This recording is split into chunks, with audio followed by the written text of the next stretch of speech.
This podcast is brought to you by JLC PCB. Support Moore's Law Z by signing up for a $70 coupon if you are a new customer at the link below. And then it is also brought to you by the Minis Forum TB401 12-in-1 Thunderbolt dock. And we will talk about these sponsors more later. But for now, let's just get on with the show.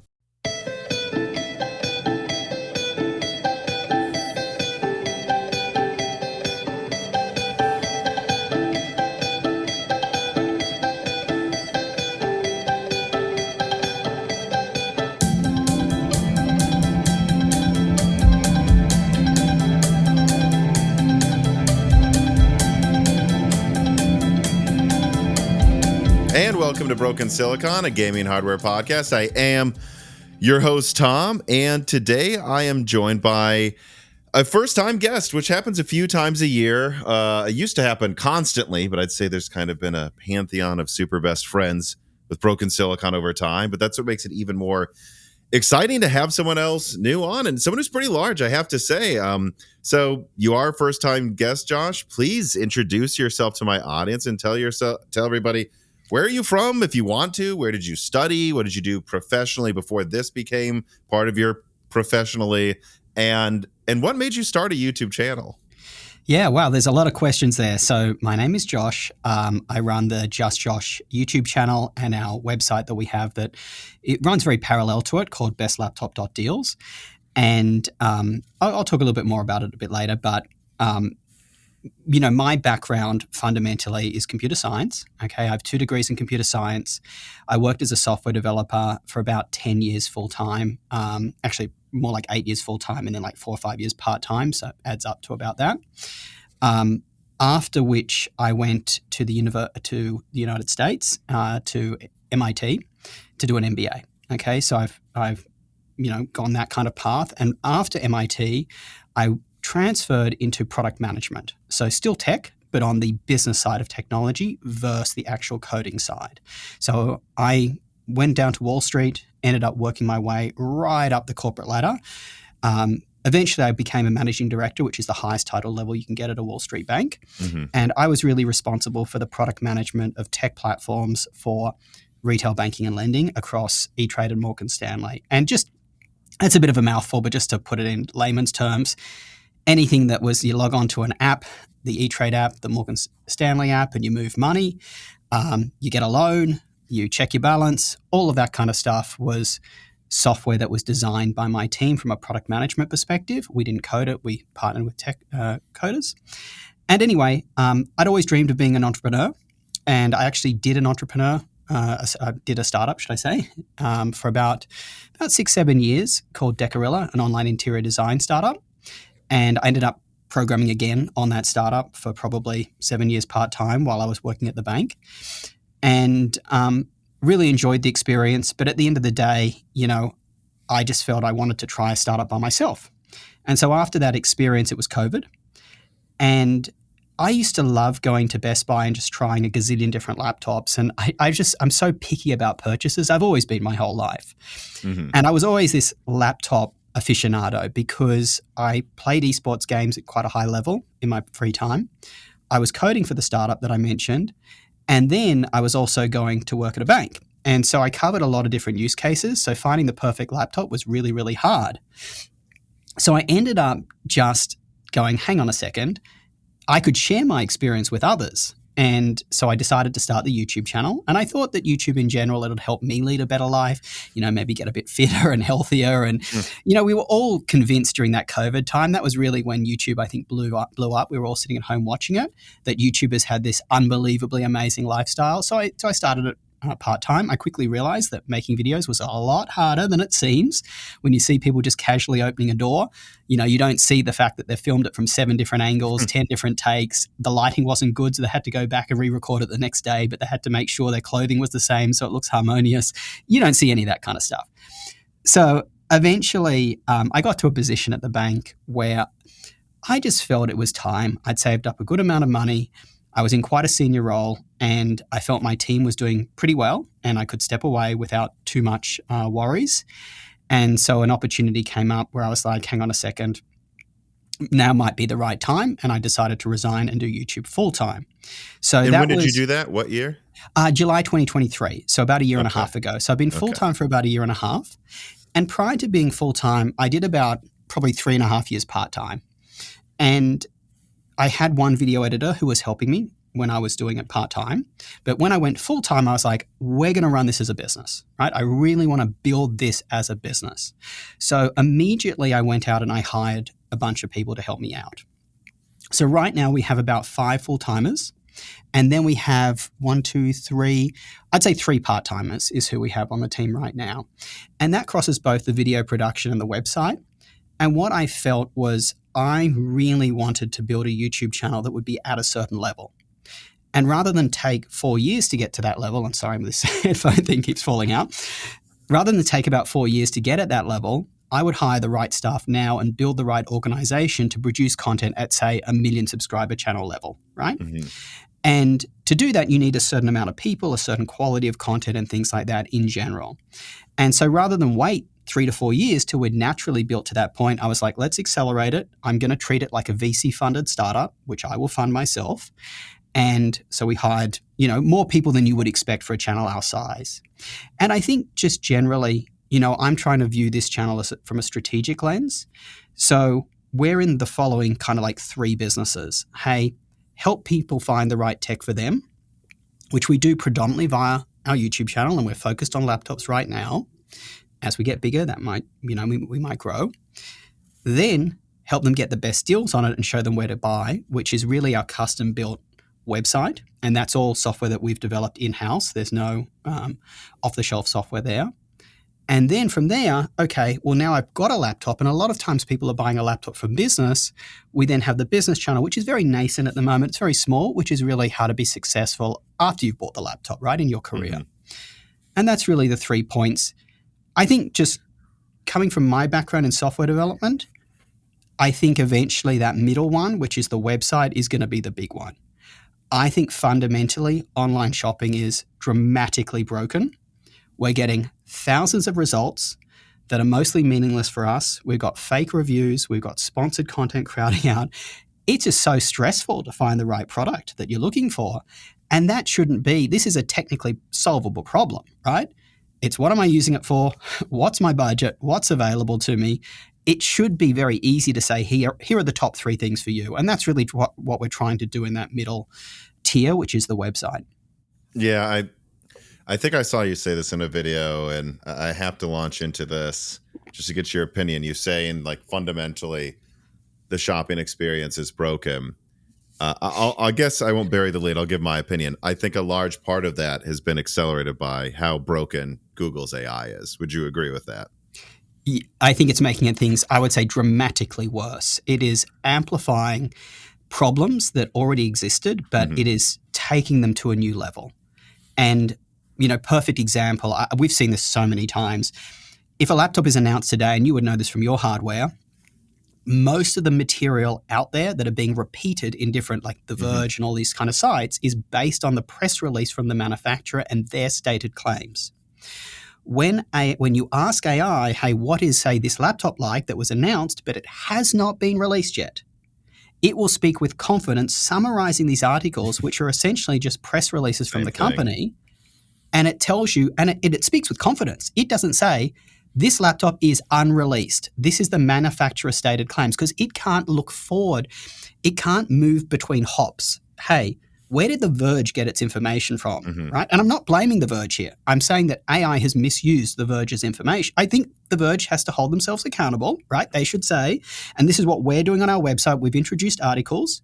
In the future, we are actually going to give manufacturers the ability to post articles directly. But at the very top of the article, it'll say manufacturer-produced content, right? Very clearly, and not in not in like small font down the bottom, right at the top. Because I want people to know what's being announced. But anyway, I think AI is massively amplifying that problem. And also the other thing is, people believe AI is right. I can give you numerous examples where it has literally summarized one of our videos and it is fundamentally wrong. Yes. Like, I've seen it for my stuff too. Yeah. It's fundamentally wrong completely. Like, perfect example. Like, check this one out. in our article, normally in our videos, we'll say, powerful laptops have fans. They generate heat and fan noise to cool them down. It misunderstood that because the MacBook Air has a powerful M4 processor, it believed that it induced that the M4 processor, which is funny because it's so efficient, must require the laptop to have a fan. So it actually said the MacBook Air, you might want to avoid it because it has fan noise, but it's fanless. Mm-hmm. It's not right. And the amount of people I see on X, formerly Twitter, saying, at Grok, can you confirm this? Like, it is dangerous. And the corporate world pushing AI like it is the next big thing, it is the next big thing, but we are nowhere near trusting it right now. No, I entirely agree. And I think, this could spin off into its own discussion, but I think a reason that it has taken off so much, frankly, on Wall Street, funneling the money into Silicon Valley for AI is because on paper, this seemed like the easiest thing ever for incumbents. It's like, how do you win AI? Well, you train the most data. How do you train the most data? You have the most money. And so all of the incumbents were like, well, this pour money in bucket gives you money back out. This is a very simple solution. And I think what we're finding, well, DeepSeek, again, anyone listening, I know DeepSeek probably not probably did lie about some numbers. Well, whatever. But at least DeepSeek proved they're not as the incumbents aren't as special as they thought they were. And at a minimum, the most money won't always get you the best results, at least not appreciably. And I just think what we're seeing, and we're probably going to, I think maybe see a bubble pop in this soon, is that you can't, they just wanted a solution where the more money you pour in, the more money you get out. And it's easy to explain. And they're finding that, you're going to have to actually do some work and find good new businesses. You can't just pour everything into this one bucket and win because you started with the most money. Can I give you an interesting insight on this too, that I think I'll double click into that? So I've come from the corporate world, right? 20 years in corporations, and eventually I was at a high-level decision-making role at Morgan Stanley. And this, to be clear, I had a wonderful time at Morgan Stanley. This is more just general what I've observed across corporates, okay? And here's the thing. People want to be promoted in corporates. They want to build their career. The most noticeable part of working in a corporate is how many people you manage. How do you manage more people, right? Because your pay, your bonuses is often based on how senior you are, which the biggest visual indicator is how many you're managing. So how do you manage more people, right? You have to increase scope and have a reason to hire someone, right? By pointing out that, hey, we need to get into AI. I need AI product managers. I need AI business analysts.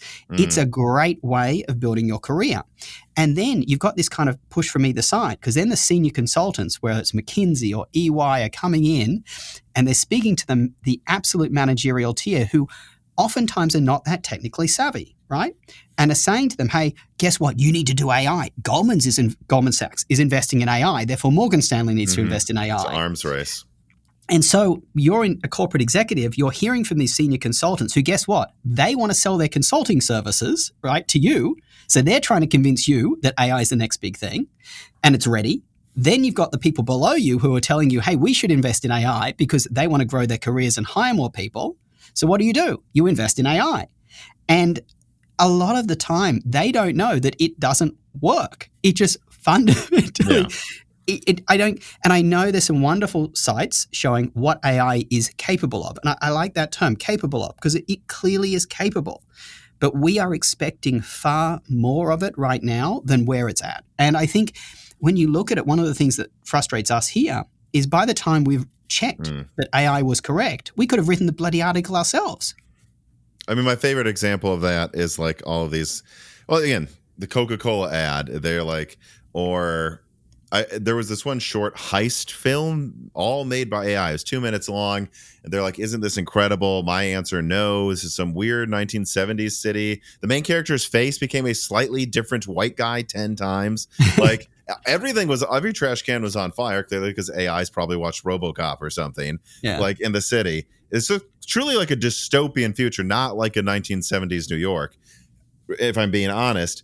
And they're like, and no one had to write this, and we didn't have to shoot this. And I'm like, well, how much would it have cost? Maybe millions to write and shoot this scene. You had a warehouse sucking energy like a a Bitcoin mining farm to make something that doesn't look as good as if you just got some indie film students together in some abandoned part of Detroit, probably where there's buildings you can drive by easily or something like that. And you're not saving any money. And the product is severely worse. And again, my opinion is the chickens are going to come home to roost on this by the end of this year. Like the second there's any recession or buckling, the first thing you're going to do is what do we not need? And the second they actually run numbers, they're going to go, we haven't made any money off of this at all. Yeah, absolutely. Absolutely. I think that's true. I think just on that example you gave, I think, again, we've got to think about these corporate decision makers who are pushing this stuff, that oftentimes they're doing what's in their best interest, which is trying to grow their career, right? So it's in their best interest to find something new that is high growth, or at least they think it's high growth, and get people to invest in them so they can hire more people. And I'm sorry to keep coming back to that, but it's such a big driver of what goes on inside and how decisions are made. And there was one other thing you said on AI that I've noticed just recently. I'm just trying to think through it. You said about the video production. Okay, it'll come and back how to is me. it really any cheaper if you're burning all this energy and you need millions or at least thousands of these AI cards? That was actually a good point. We talked a bit about that recently, about like IVRs, the automated voice response systems, that when you think about AI, it's so the highly skilled AI data scientists, you're talking $300,000 kind of early salaries, right? When I say earlier in their careers, going right up to 800,000, right? That's the range. And it's so expensive to drive AI, not just electricity and server time and GPUs and all this kind of stuff, but the human aspect of it, that again, I'm with you. You could hire an army of people to give you a better, higher quality response than what AI is giving.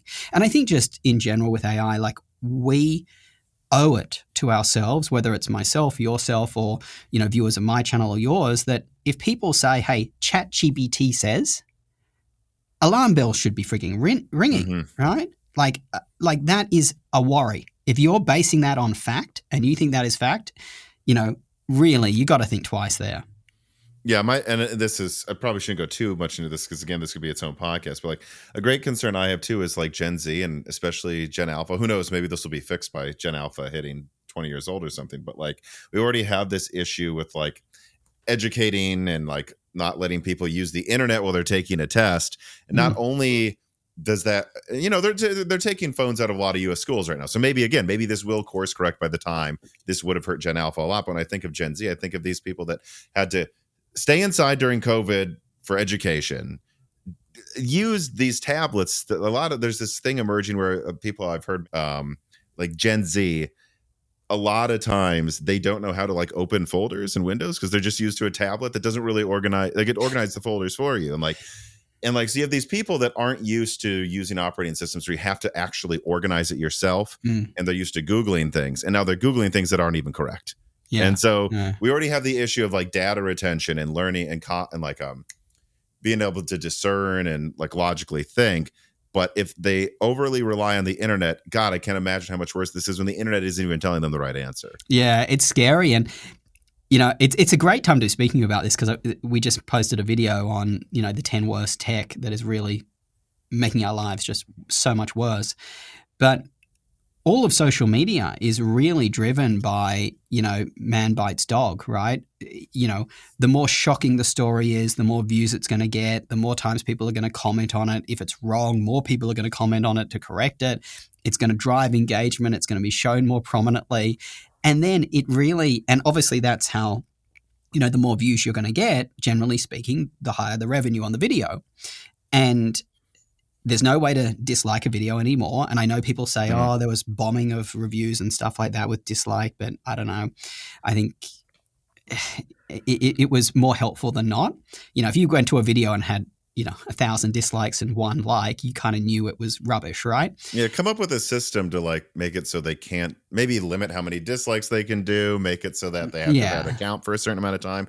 And I see this on like movie and video game review websites too, like make some way of vetting the downvote. Don't remove the downvote. Yeah, exactly. And it was very heavy. I think you're right. It was very heavily around bombing of movies is more heavily what it was around. So maybe just remove it from that category. But since that was removed, now we've got all of these bots posting AI content, which is fake, to drum up engagement and get views. The bots are generating the titles, so they all just sound boring, right? Like we've seen bot generated titles. Bots are generating the fake responses to drum up the engagement in the videos, and it's just making the whole, how useful social media is going down the drain, right? Because it's so much of it is becoming fake. Like, you really need to know, hey, the brand that you're watching, that they're producing legitimate content that you like, because there's just so much garbage out there. And again, going to like, if there is a recession, well, I'd argue it started, but like when they have to start correcting the bookkeeping, like if you are someone invested in Meta and you're like, there's this much engagement, it's like, I mean, me and my brother talk about this all the time. Like, we can tell when you see some weird account post a crab crustacean Jesus with 10 comments that say beautiful, and they all seem like AI. Like, is Meta like already dead internet theory? Is this 80% of the comments? Like, if you're an investor, I get that you're just trying to get out of the way, like maybe Meta or another company, let them make as much money as possible in AI to get ahead. But do you not realize, like, you might be valuing a company that has a fifth the engagement you think it does, and they're just taking you for a ride? I mean, obviously, when you see these, again, crab Jesus with comments of people with their head like on their shoulder for some reason, like clearly this is a way for companies to kind of make it look like their apps and stuff are being used more than they are. And again, people who care about the environment too, like, how much energy is that wasting? How many servers do we have that are actually doing nothing but talking to other servers to do nothing? Yeah, it's very concerning. It really is. And I think one point that I would make about what you're saying, again, from my experience in corporates, is the most important thing is the quarter, right? That's how they report to shareholders. And the importance of the quarter is just so much is focused on making these short-term decisions, so you can make sure your margins are big enough. You can make sure you hit your revenue targets. And so oftentimes it can be like, pictures of whatever AI Jesus crabs is going to be bad in the long term for sure. But guess what? I've only got 5 years or 2 years left in my career. I want to make sure I'm getting the biggest bonuses that I can possibly have. My bonuses are based on what's released to the shareholders. I'm a shareholder myself because I've been, getting years of bonuses in the form of shares.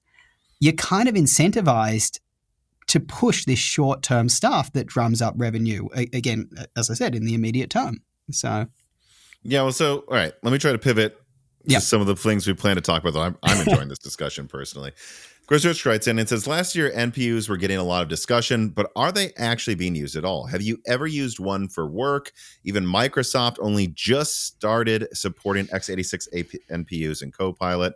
Is there any evidence that consumers are actually valuing them when they decide on which laptop they buy? And I think this is interesting because what I've heard from my contacts in retail, the answer is pretty much no. Like, no one's going to a Best Buy and going, oh, thank God this has the strongest NPU. But I don't know. You run a website that would maybe know this. Like, how much are they valuing NPUs? So I'll answer the short question first and then give some insight, right? So the answer is absolutely none. I think in the thousands and tens of thousands of comments that we get per month on laptops and people making decisions on buying laptops, I don't think I've ever received a single comment, I'll have to search for them, saying, hey, which laptop is the best NPU? If I have, it's under 2 comments, right? Like you, I also go to Best Buy and I regularly ask the sales associates to tell me what people are asking for. It's never what has the best NPU. So that's the short answer. And I think the long answer, and I'm trying to do a video on this on the business channel, which is really about when product launches fail. It's about, similar to AI and about Blackwell, which I know we're going to get into, it's about over-promising about capabilities. Now, when these NPUs were really launched with probably Core Ultra Media Lake was probably the one that really pushed it first, and then obviously Snapdragon came afterwards and really made a big thing of it. Software just wasn't ready for it. It didn't really take a lot of software, and it confused people, right? Sometimes, say, Zoom would use the NPU, you'd see some benefits in less heat and fan. Now, remember old Zoom calls? Particularly when you blow your background, you would have like a lot that you'd hear the fans going on your laptop. Sure. It would, you could really notice it. And whether it was improvements to the software, improvements to the general processing of the laptop, but some software as well, whether it was Zoom, Google Meets, etc., Teams, Some was optimized to use the NPU, but it would only be optimized on certain hardware. Like on AMD's NPU, it might not work, but on Intel's it would. It made it very hard to say, hey, NPUs are the cause of this advantage. And I think that, where I'm going with this is I just think the software, it wasn't really ready. They were also solving a problem that was fundamentally tech for tech's sake, right? They wanted to produce something new because they needed to give consumers a reason to buy a laptop. But guess what? Consumers aren't stupid. They saw this and they're like, well, what's it really solving, right? Because they couldn't really, it's hard to put it, as I said, it's hard to put a finger on it to say, okay, my Zoom call being cooler and quieter on this laptop versus another is because of this NPU. Because sometimes it maybe is, sometimes it maybe isn't, right? And so, I just think it's, just based on some tests we have, just so you know, when the NPU is used, FYI, we've seen at most on all the applications we've been able to run on the NPU, about 33% of the NPU being used. So all this nonsense about this one's 40 tops or this one's 50 tops, it doesn't matter. Current applications, if you had 15 to 20 tops, are going to cover the work that is being offloaded to the NPU. And actual apps you can actually use right Absolutely. now. Absolutely. So it's not even needed, right? Not at the level. They're pretending that, this one's 50 tops or this is 40, like it's like a competitive advantage. It's not needed, right? It's not like if I tell you, and we started off with this about what are people looking for in the laptop, it is long battery life. It is no annoyances from heat and fan noise or other stupid things which are just going to be a pain, like maybe it's a misplaced port that's going to get in your way or stuff like that. They want a comfortable keyboard, a good trackpad. They want longevity, right? They want upgradability if they can get it. Those are the things a good screen without like reflections that they're going to be able to use out and about without a problem. These are the fundamental. A better webcam maybe might come up, but those are more the fundamental things. Yeah, and I think too, just like what, if I'm just thinking like a major reason people wouldn't be asking about it is the very simple answer of nothing's making them use it. I mean, I can't think of, I had an AI engineer on, I want to say it was late 2023, maybe. And the person, he's very interesting. Like his prediction was there will be at least one indie game at the end of the next year that uses it, that will make some people want an NPU, and then like one major app that you don't need. But 24 is already over, and it's like I'm sitting here going, all right, like I people sometimes call me an AI hater, but I'm like, I was the one who agreed with this person that, oh yeah, maybe there will be some indie game, like, it's not going to be Minecraft, but something interesting on Steam that gets people to mess around. I'm actually pretty shocked none of that's happened. I'm shocked that like I've got this mini PC here that has a dedicated Copilot button, and it's kind of cool. It works sometimes, but I can pull up Task Manager. It's not using the NPU in this Strix mini PC. It's not. And it's still using the cloud. Maybe that, I know they just added more support. Maybe that it does now, but I doubt it.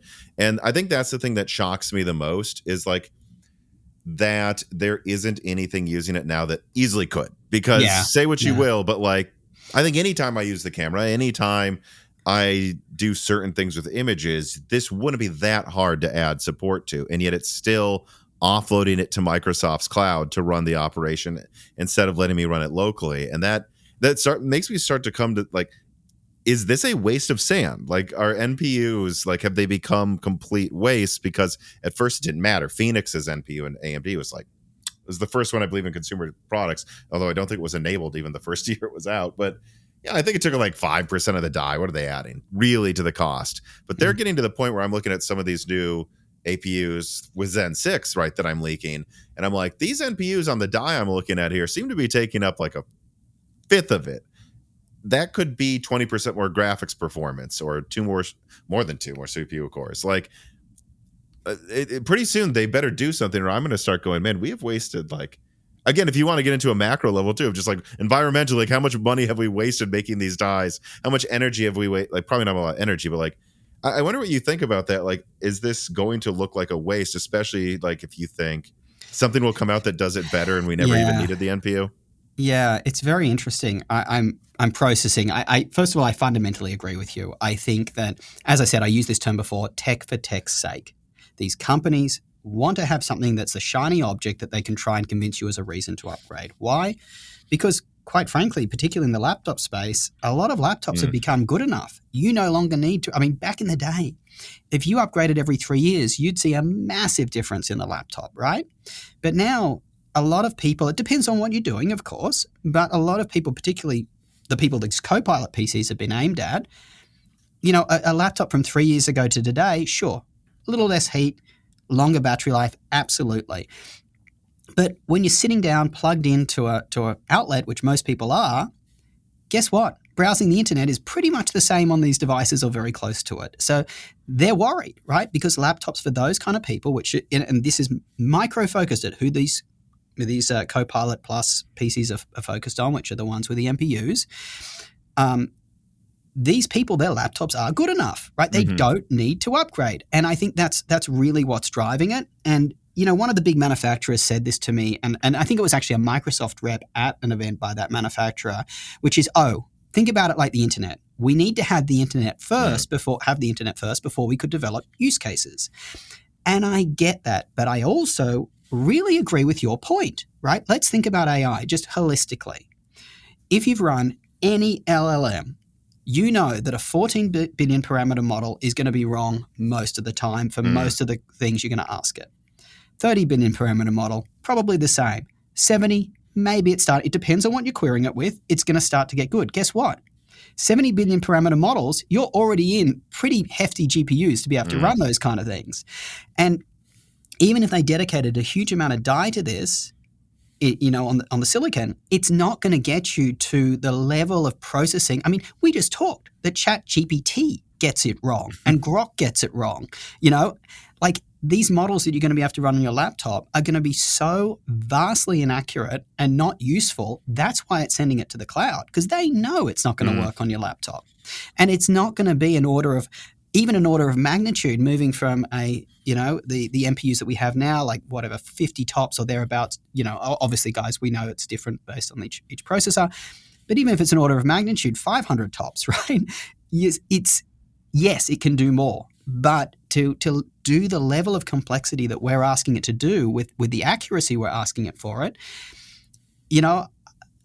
it's a tough one. I'm kind of with you. I feel like we're wasting resources. If you ask the average American, would you rather have AI processed on your laptop or sent to the cloud, or would you rather save $50 on buying your laptop?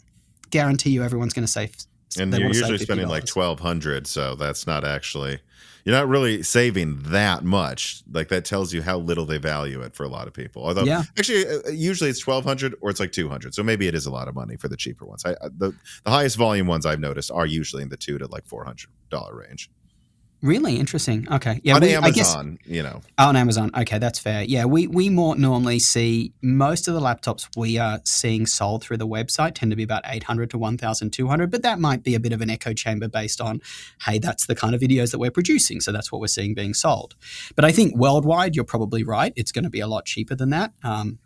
If I check Amazon bestsellers now, which I think you're right, like if you just bought it from Amazon, or a lot of people that would buy it from Amazon didn't do a ton of research. They just searched Amazon and bought it. Someone who goes to your website is someone who likes and values enjoys values doing the research. And so to be fair, no, a lot of them are about $800 here, but in the top 10 there is like a $300 one, and that always surprises me to see that actually like these $300 laptops are actually pretty high volume. But I find that hard to believe sometimes, just because they used to be pretty bad if they were that cheap. I guess they're pretty decent now. No, they're not. They're still effing terrible. Okay, people always say to me, they're like, Josh, oh, you're crazy. You don't understand budget. And they're really aggressive about this. And I get it. People are in different financial positions, right? Because I classify budget as an $800 laptop that regularly goes on sale for $600. That's what I would agree. Budget.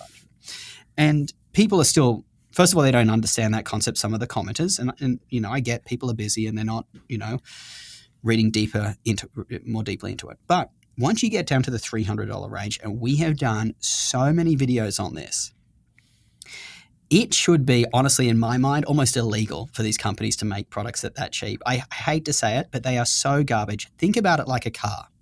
If a car manufacturer produced a car for $5,000, would you be comfortable buying it new? No. You want to buy an older car with maybe 50,000 miles on it or 80,000 that's now going for $5,000, right? But it was a better car.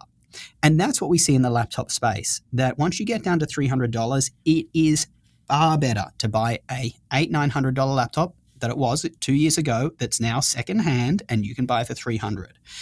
What we see in the $300 laptops is they don't sit flat on the desk. They use very old processors that, guess what, are just as bad as those processors that you would have got if you bought a 2-year-old one. There is often, the keyboards are garbage. The displays are washed out. They're not bright. We have seen we've done these videos on like best $300 laptop, best $400 laptop, and every single one is, guys, look at Craigslist, look at eBay. This is what you could be buying. Even returned laptops from the retailers' sites, like Dell has their own outlet store, right? Go there. Don't buy these. And yeah, I just think that it's, again, companies trying to produce something for everyone where they shouldn't, and they're marketing this like it's viable, but it really isn't. These laptops at this price point. Yeah, I mean, one of my favorite laptops I got was, I think I got it, this was years ago, I don't want to say a decade ago, but maybe like 6, 7, 8 years ago. I got like an HP 13T.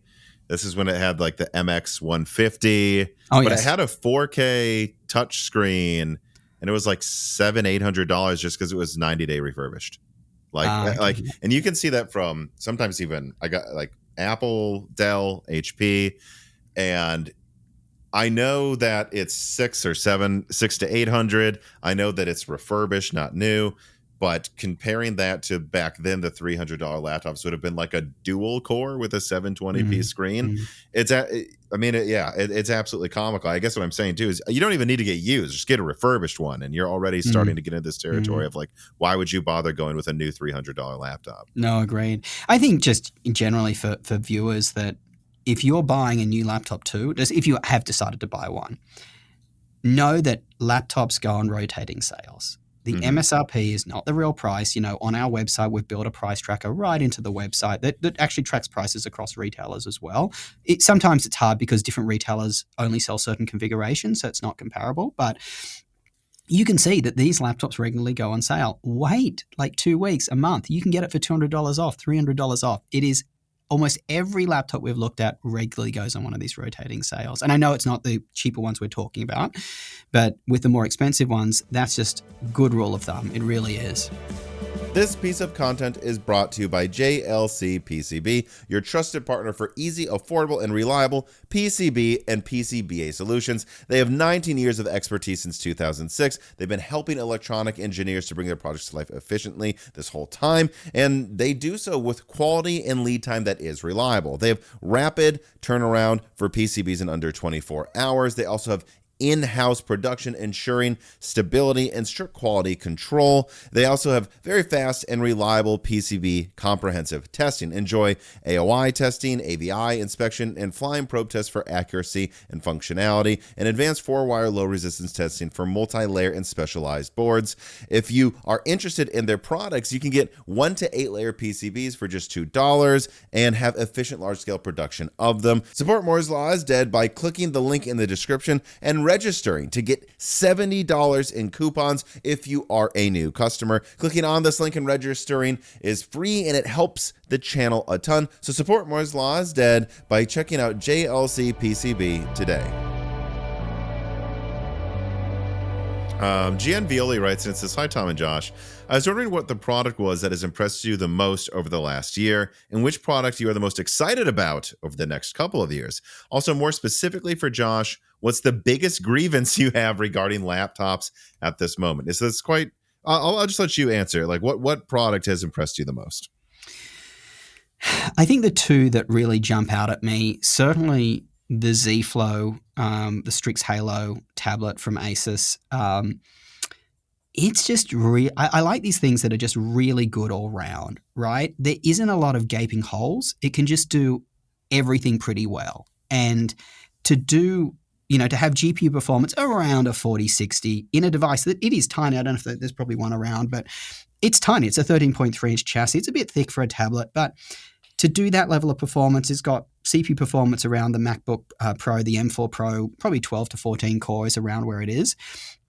In such a small device for the price point, that was very impressive. Now, obviously, we're all waiting for Strix Halo to be in a decently priced laptop, not referring to the HP one that we recently reviewed. The Yes, I G1A. saw that goes over 8,000 if you fully configure it, which I wanted to ask you about that because I've seen, and this has come up a lot on my channel, people ask these questions like, is Strix Halo this expensive? It's like, well, it's more expensive than the smaller APU, whatever. But ultimately, if you think about this compared to a laptop with a graphics card, the graphics card costs its own money, has its own RAM, has its own separate cooling. This actually reduces the complexity and the amount of parts you need quite a bit.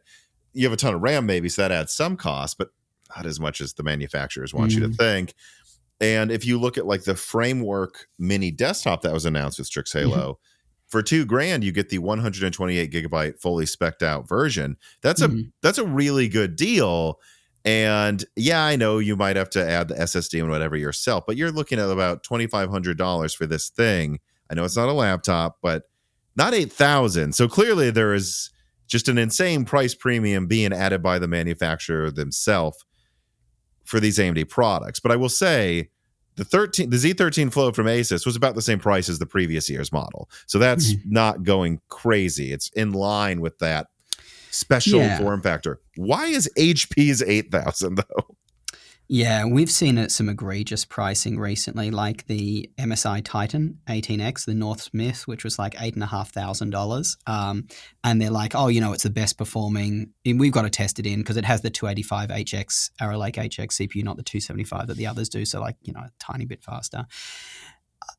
I don't have an answer as why I think companies are making a dreadful mistake by pricing it this high. I think that, with any product, fundamental economics, there's elasticities of demand, and we need to look at what those are, right? Like when we think elasticities of demand, it means that at a certain point, the more you raise the price, the less people buy, and that kind of accelerates. There's a curve to it, right? Generally speaking.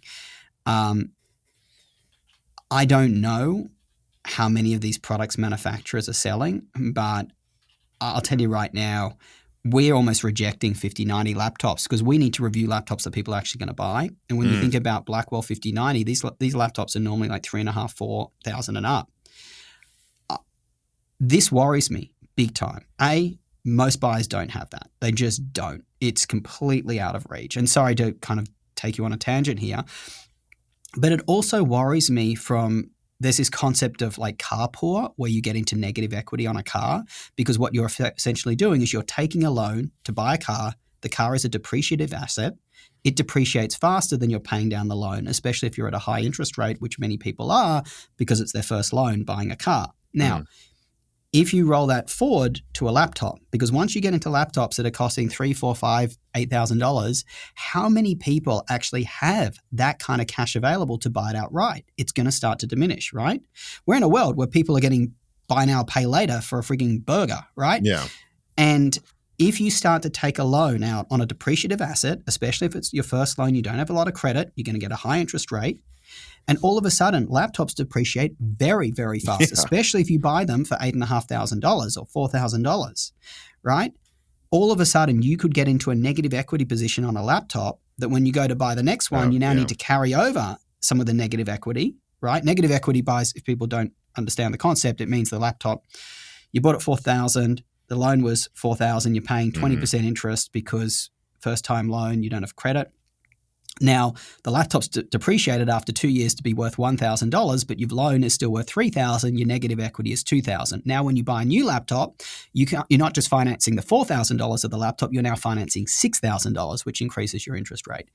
So this is a very, very, very dangerous world that we're getting in. And I know you've got some questions coming up on tariffs, but they certainly aren't helping. I think we've gone on a complete tangent from where we started, which was like, what is the best device? I would say Strix Halo. The next one, just to round out that question, the next one is also the MacBook Pro 14 with the M4 Pro chip. Again, it's more of a miracle device where both those devices, the Z Flow and the MacBook Pro, give you an unusual amount of power in a chassis that somehow, because of its power efficiency, can actually be cooled in such a small chassis. And you can do a lot, right? Where a lot of devices, whether it's a Z Flow or the MacBook Pro 14, would struggle to give you that much performance in a chassis that size.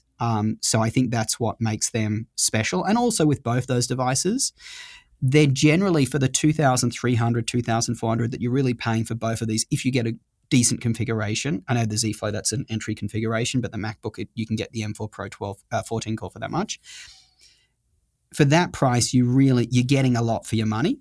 And also, most parts of the devices, both those two devices are premium. There's not a lot of holes in them that you can really point to and go, this is bad, right?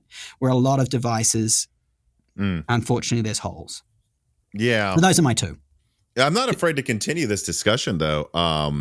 Let me put this reader mail in to kind of frame it too. Magnetic Manuel writes in and says, I've often wondered why Nvidia bothered spending billions of dollars developing a new architecture, Blackwell, when the 5000 series is barely an improvement over the 4000 series, lacks PhysX support, and has driver stability issues. I mean, honestly, why not keep Lovelace in production, save the R&D money? They can still sell their AI chips and develop that.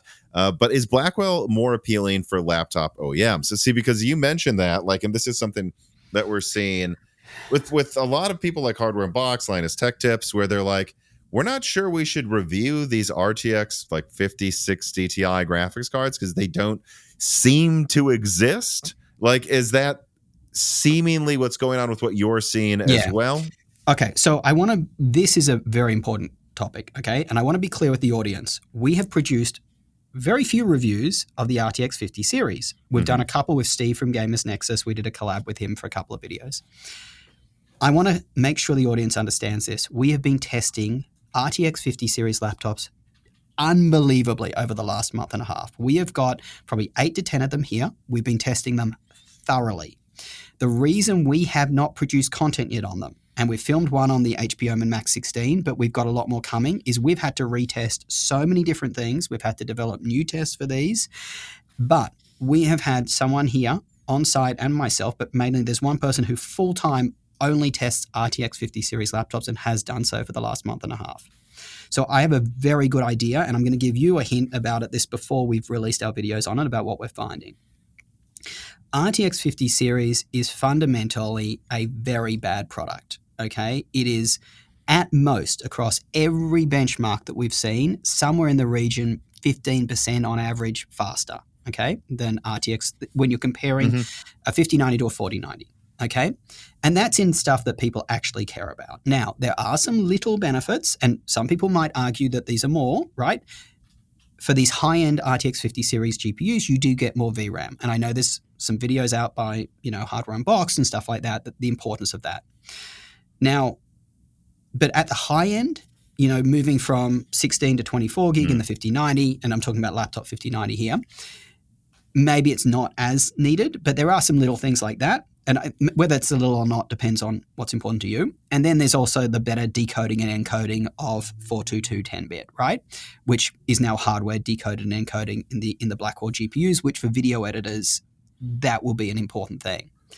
So when you think about the sphere of people buying these GPUs, if you're just a gamer and you're buying a 4080, right? It had enough VRAM anyway, and now you're looking at the 5080, there's not a lot in it. It's very disappointing. Now, what I would say is 4090 to 5090 is even worse. That's absolutely, 5090 is a pointless laptop GPU to buy. It is not worth the money.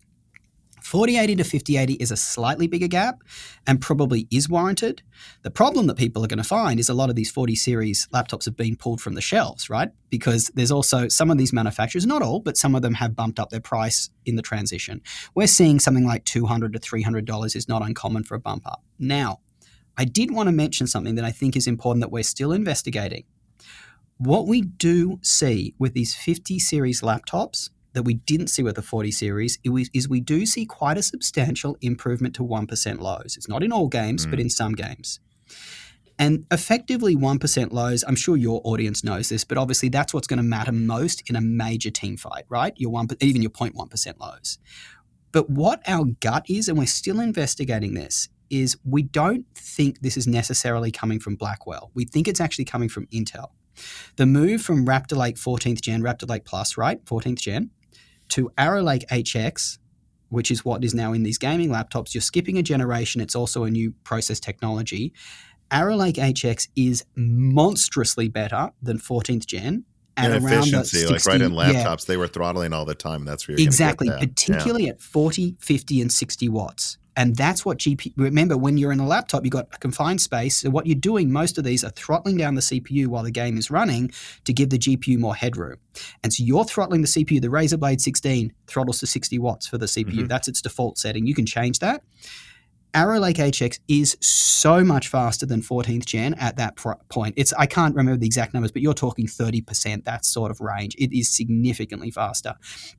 So we think the 1% lows, there's a good chance that that's being driven by the better CPU that's better able to handle those complex, the complex movements that are going on at that point in large team fights.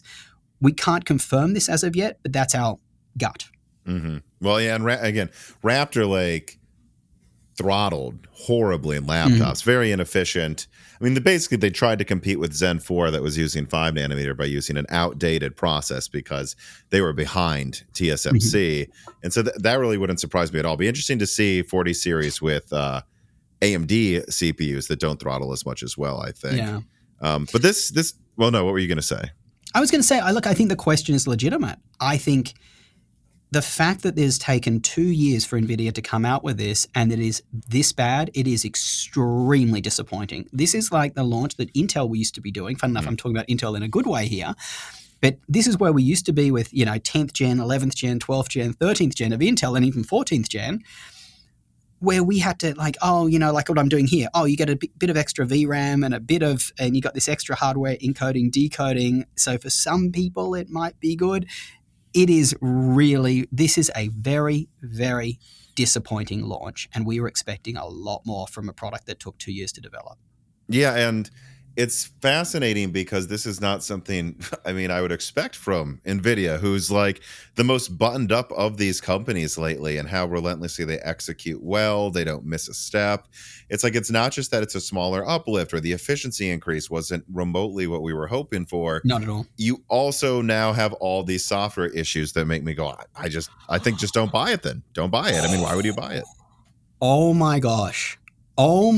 Here's another reason why we've produced no content on actual laptop reviews of this Blackwell series. Okay. Our Strix Scar 16 blue screens constantly. And by the way, it is an Nvidia driver blue screen. You can see the what's causing the blue screen, right? Then our Razer Blade 16, you're going to laugh at this, it can't play League of Legends. Oh. It is no one choppy. Plays that game, right? Not a popular game. It is choppy as all. It is unbelievably choppy, right? And we're a professional outfit here. We've done plugged in, unplugged, DGPU mode, Optimus mode, performance, manual performance. We've turned off energy savers. Like, we've used Windows performance mode. We have done every conceivable permutation. We've probably spent, I kid you not, a day testing League of Legends on a Blade 16, trying to work out what's going on. We posted a Reddit post asking people for help. RTX 50 series, it's not stable. It's not stable. Some laptops are handling it better than others. The HBO and Max 16 seems to be doing pretty well. The Legion Pro 7. Those two are probably our picks right now. And if you do want to buy one, buy the 5080 series. But it's a very disappointing release is what I would say. And I think if it wasn't for Intel, it would be even worse. Like, it's funny because when we talk about 4090, buying a 4090 versus buying a 5080, because those perform fairly similar, the main reason we're telling people, hey, you probably should buy the new one, the 5080, over buying a 4090 on a sale, because now their pricing is somewhat similar, is because of the Intel processor. It's funny that Intel is kind of saving the day for these gaming laptops, which is not what you would think. Deadeyes117 writes in and says, do you think NVIDIA was banking on 3 gigabyte modules being more available when they designed Blackwell? Surely they didn't think people would be happy with 8 gigabytes yet again. And it seems fairly well established that the 3 gigabyte modules had a lot of problems and delays. Do you think they were planning to use those on pretty much all cards and it fell through? Or do you think they are just this disdainful of the gaming market? So I have to guess personally that there was something with they weren't able to get the higher capacity GDDR7 as much as they wanted to. In fact, I kind of was nudged that way by someone at NVIDIA that they were hoping, like, at least down to the 5060 would get more of the higher capacities, they could give 12 gigabytes over 128 gig, 128 bit bus instead of the normal 8 gigabytes. Having said that, I gotta say and I already did a video about this already. Like the testing I've seen of the 8 gigabyte 5060 Ti has genuinely shocked me, and I'm someone who thinks that Nvidia has been skimping on VRAM for a very long time.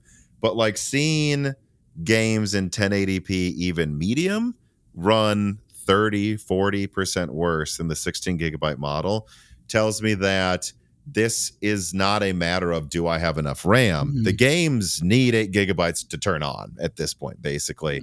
And I think part of it has to be Nvidia just was asleep at the wheel, right? I don't think they wanted these products to perform this badly. Yeah, no, I don't disagree. I think one of the reasons I was smiling as you say this, I think also the branding is mislabeled. Like, I think if you're going to produce an 8 gigabyte graphics card in you know, technically these are modules on these are part of the laptop's motherboard, but you know, if you're going to produce an 8 gig graphics card in 2025, honestly, it should be labeled 5050 Ti or whatever and below. You should not be labeling. We know through training that 5060 and 5070 is really your mid-range graphics.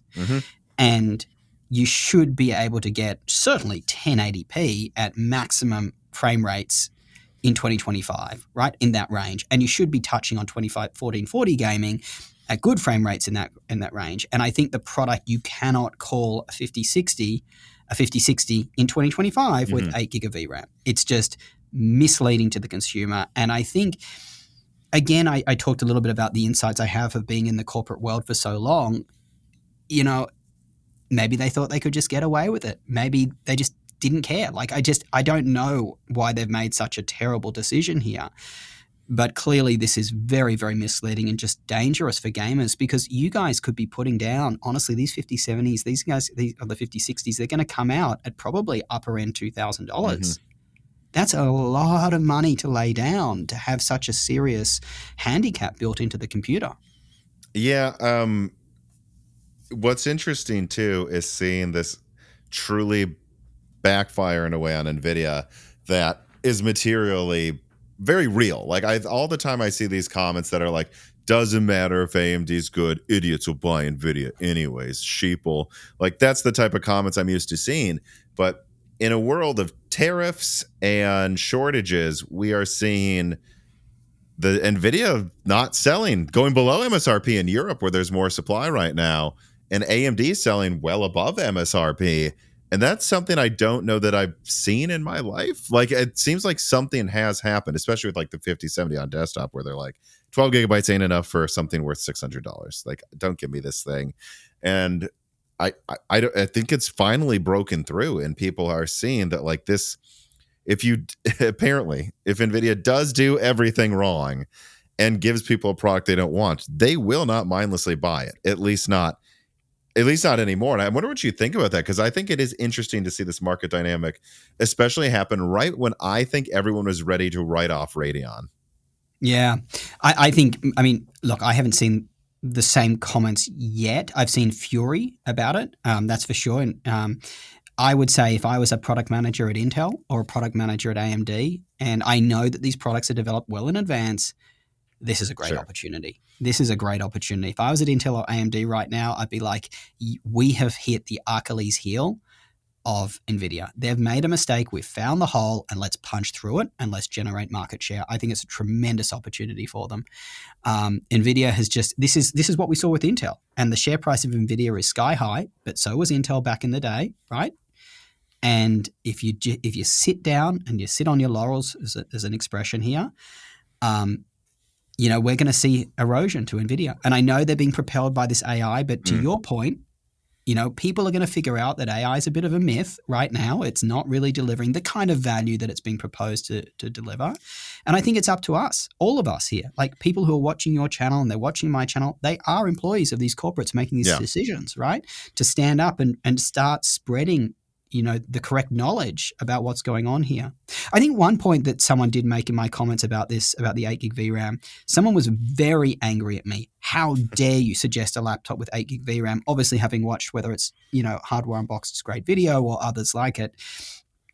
I do think that's an important question to address.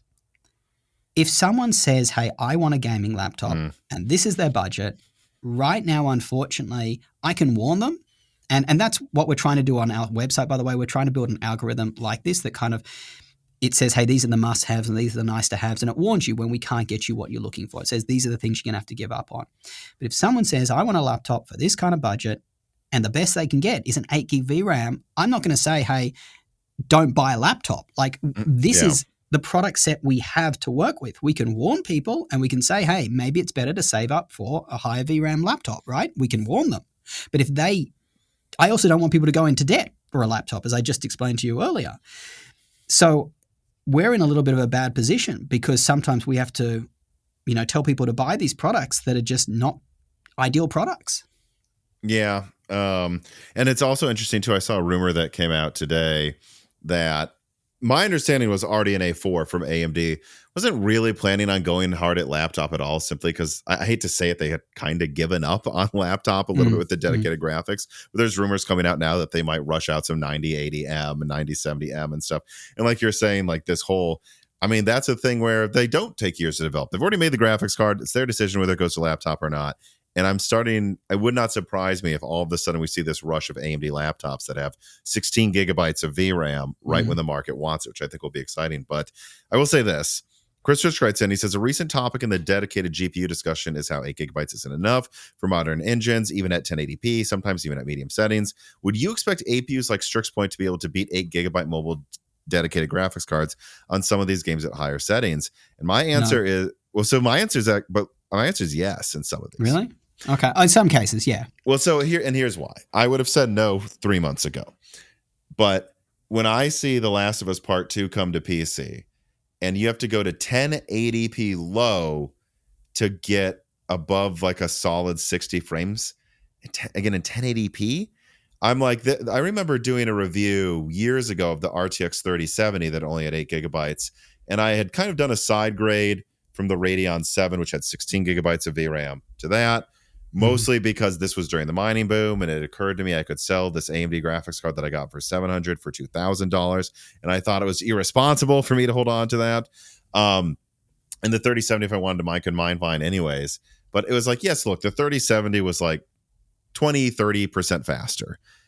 But the fact that at 8 instead of 16 gigabytes, there are games like Resident Evil 2 Remake, where like now I was playing ultra 4K 100, and now I have to do 1440p 144. And yes, I know that 1440p 144, 4K 100, very first world problem to have to go to only that resolution and frame rate. But I'm like, this is a card that should be significantly faster, and I am having to compromise here. And so if we're already seeing AAA releases require low settings in 1080p, don't get me wrong, once you turn that, 5070 or whatever it is to 1080p, to 720p, it's going to be 10 times the performance of Strix Point.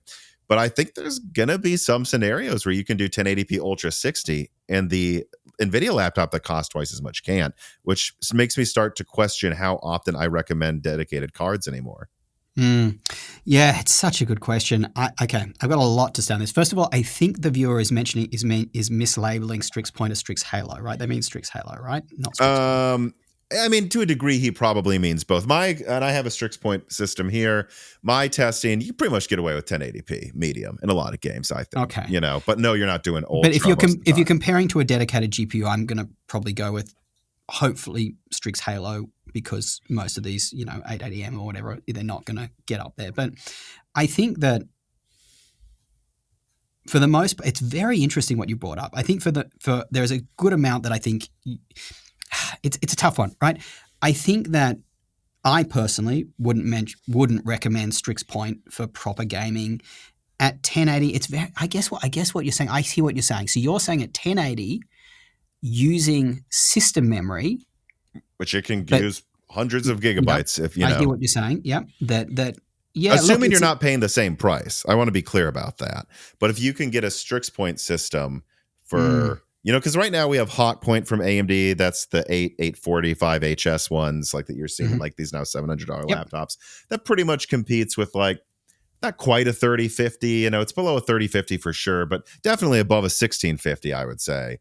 And then you have Strix Point, which is kind of there with like a Max Q 3050, a bit weaker in some games, but in my testing, it sometimes matches it. Okay. You see what I'm saying? Like, as long as you can get the Strix Point one for less money, and we're moving into a world where there's more and more of them competing in the mid-range. No, I get you. So I think, so we're narrowing focus on Strix Point, right? Being the dedicated GPUs being the integrated GPUs being found in the AMD processors. And we're narrowing our focus on 1080, right? Which is probably runnable on these GPUs. This is not what you tell a professional gamer to buy, to be clear. No, absolutely. Yeah. I get you. Okay. So gotcha. Now I get it. So I think, first of all, our testing, just so you know, is that Strix Point's GPUs, even the 880M or whatever it is, it isn't that much faster than 780M Hawk Point, right? It's essentially the same GPU. It's not that much faster. And what we're finding, particularly in AMD Crippling Point processors, which have a very cut-down GPU, that it's much better to buy Hawk Point, the 88040HS, which has the full integrated GPU, than buy the Crippling Point one cut down. So, but I'm going to answer this question from Ryzen 9 perspective because that has more the full GPU. Now, I personally, again, I think Intel's performing very strongly right now, finally. The Lunar Lake integrated GPU performs a little better in our testing. I know Jared's tech kind of disagrees with us here, but I think he didn't test the two in apples-to-apples laptops we did, right? We tested them in the exact same chassis. And we found that Intel's Lunar Lake was a bit better. So, but anyway, same point, right? But it's the same point, even if it was Intel. So I think it's a very interesting question. And I think the biggest difference is going to be memory speeds, right? The memory speed is going to be significantly slower on system memory versus VRAM. And I think it then depends on the game itself, that some of these leading games that you're going to play on 1080 are probably going to struggle on these integrated GPUs anyway. I just think, unfortunately, the reality is it depends on the game. And your expectations, of course. Yeah, I would still feel... The problem is, and I get the problem that the viewer and yourself are bringing up, that to get significantly reliably better gaming performance, it's not the 5060. You need to go quite a bit up. That's right. From the Lunar Lake GPU, right, or the Ryzen 9 GPU, you've got to jump from those integrated GPUs right up to, say, a 5070 Ti. And now you're talking about moving from a laptop. You can buy these Lunar Lake ones for about $1,000 with 32 gig of RAM. You can find them on sale for that much, to a laptop that's essentially going to cost $2,500, $3,000, and you're a little bit stuck in between. It's a problem. Yeah, at what point do you go, as long as I can play 1080p medium at 60 and the laptop's 1200, do I really go to 3000 to get to 1440 P120 or something? It's certainly a lot better, but your battery life's gone. You're paying 2-3 times as much. I find APU laptops are significantly more reliable. There's one driver stack. You don't need to download from multiple vendors. There's not ever, and I know they've gotten better, but there's still sometimes like it uses the wrong integrated graphics, or it uses this and like just something doesn't work. Yeah. If there's one integrated APU, unified memory, one like just less parts to break in the laptop, period. Yeah, look, I would say I get the point. I still, if it was me, I still would probably take the chance on the 8 gig dedicated VRAM laptop, because I think on average for the kind of games, it's going to perform significantly better, I would say. I get the handicap and I hate it, just to be clear. I absolutely hate it. But I think if someone approached me with a $2,000, that's their budget, and they couldn't afford a 5070 Ti, would I recommend them save $800 and buy, the only other, and buy an integrated GPU one? Probably not. I think the one thing that I'm interested in testing with Thunderbolt 5 is, as that becomes more prevalent, do we get back to a world of dedicated external GPUs, right? Obviously, it's got the same problem, right? A lot of these dedicated external GPUs are also memory limited, right? But that might be an interesting kind of middle ground. Maybe you pop in a $400 GPU, you've got a $1,000 laptop, you plug in a $400 external GPU and a $100 enclosure, Thunderbolt 5, bam, at least when you're docked, you're getting better performance. And then on the go, you've got better battery life. And as long as it's strong enough to play your game even in 720p while you're in a hotel room on a business trip, ultimately you're playing your game for an hour before you go to bed. That's still probably nice. Yeah. I think just rounding out that question, I personally, Right now, I would still recommend an 8 gig VRAM laptop, and I would be upset about it, but it is what that's what I would do. If they're expressly looking to game. Yeah. I think it becomes more interesting when it's like, well, someone like me, I'm not getting it to game. It just better be able to game in case I want to do that. Those handful, like when I'm visiting my parents on Christmas, like times a year that I travel and I want it to be able to do that. But I wonder what you would say to this. So I've recently leaked a lot of information about the Medusa Zen 6 series, and it seems like AMD really is going for an entire stack of APUs to compete with Nvidia. So my understanding is that there's like a small kind of Medusa point that you would probably compare to, like, I don't know if you saw like the little Phoenix or like these, 4-core, like 6-core, like 4 compute unit ones. Like they have this a chiplet for that. They have like that monolithic, but then they have a lot of chiplets. They have like from what I'm seeing, likely 16 compute unit with infinity cache now, which is quite an improvement, I think. Medusa, and that one can then be paired with the same chips as desktop. So it can get and Zen 6 goes to 12 core chiplets. So you can add 12 cores to 16 compute units, but then also Medusa Halo is going to have, from what I can tell, possibly a 48 compute unit chiplet. So 20% more than what we have now, and a better architecture, 384-bit bus, massive bandwidth increase over the previous gen.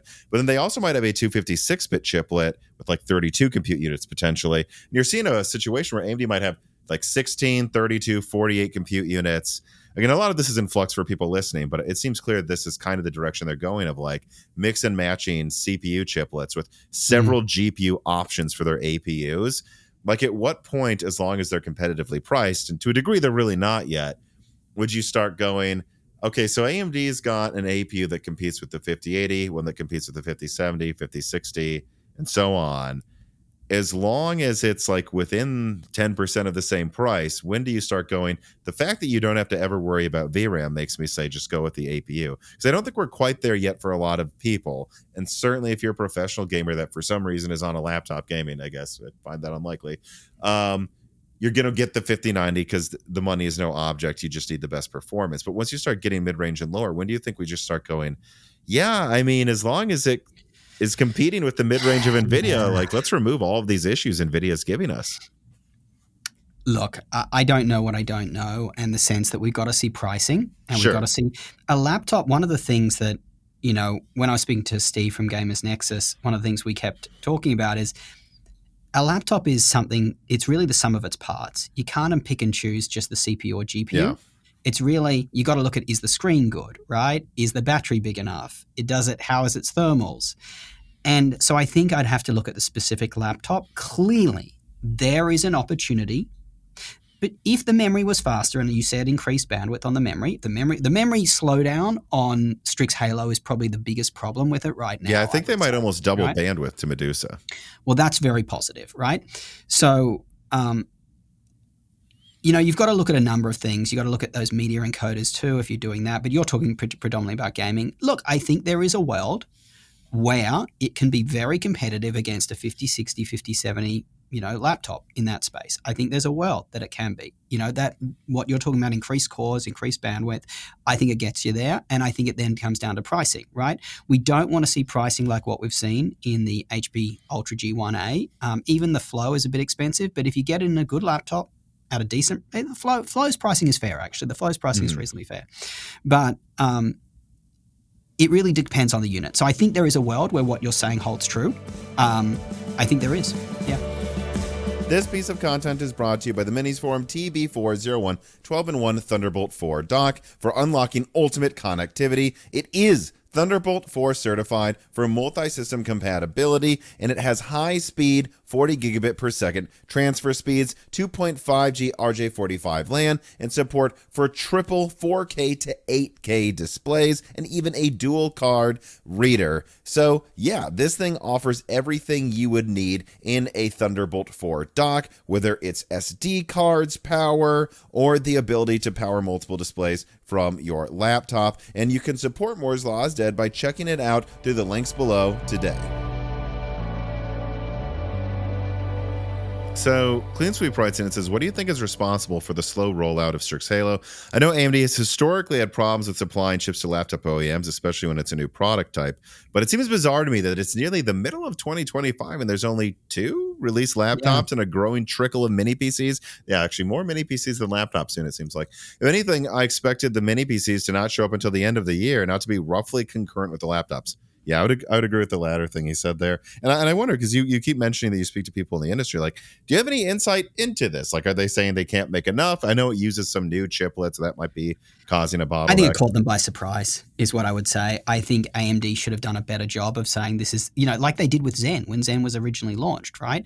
I think they needed to do a much better job of prepping manufacturers that, hey, we got something really good on our hands here.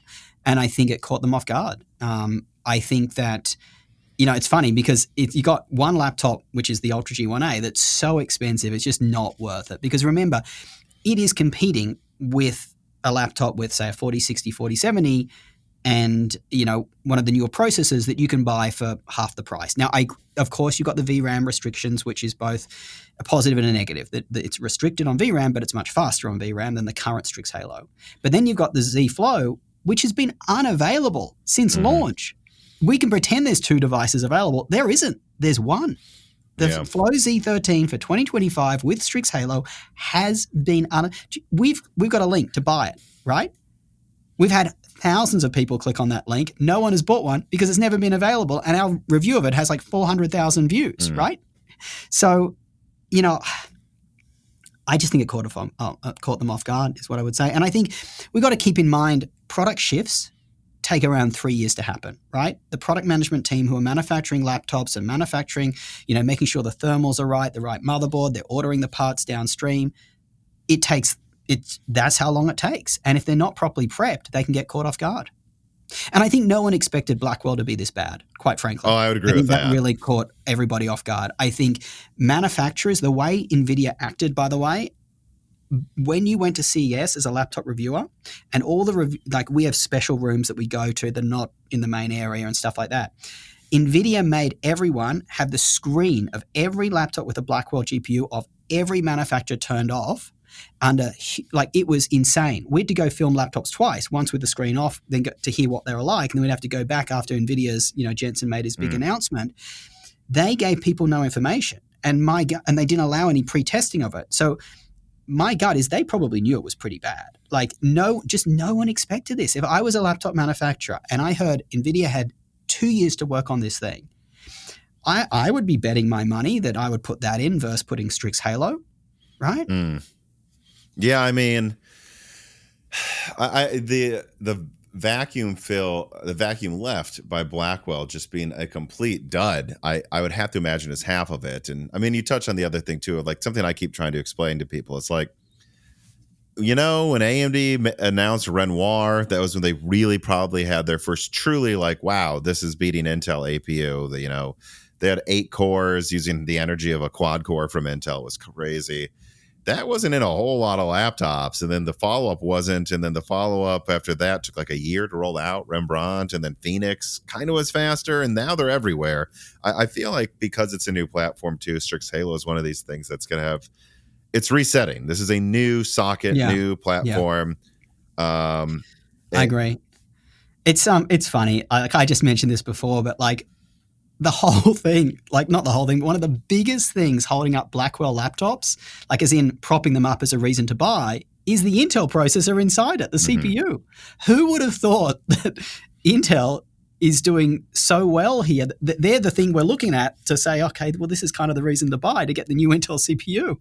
But I do want to say one thing about Blackwell that I think is important for people to understand who watch this, because I think a lot of people, certainly my channel, I have a lot of programmers, right, and data scientists.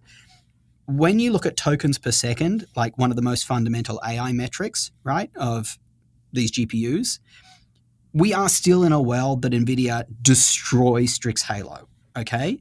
And look, calling a spade, anyone doing real model testing or real, model training, you're not going to be doing it off a laptop, right? There's just not enough VRAM, even if you're in a 5090. That being said, I think we need to be fair that right now it is an NVIDIA world, right? Strix Halo, when we ran testing on it, CUDA with Nvidia, and the Nvidia GPUs just crushes it.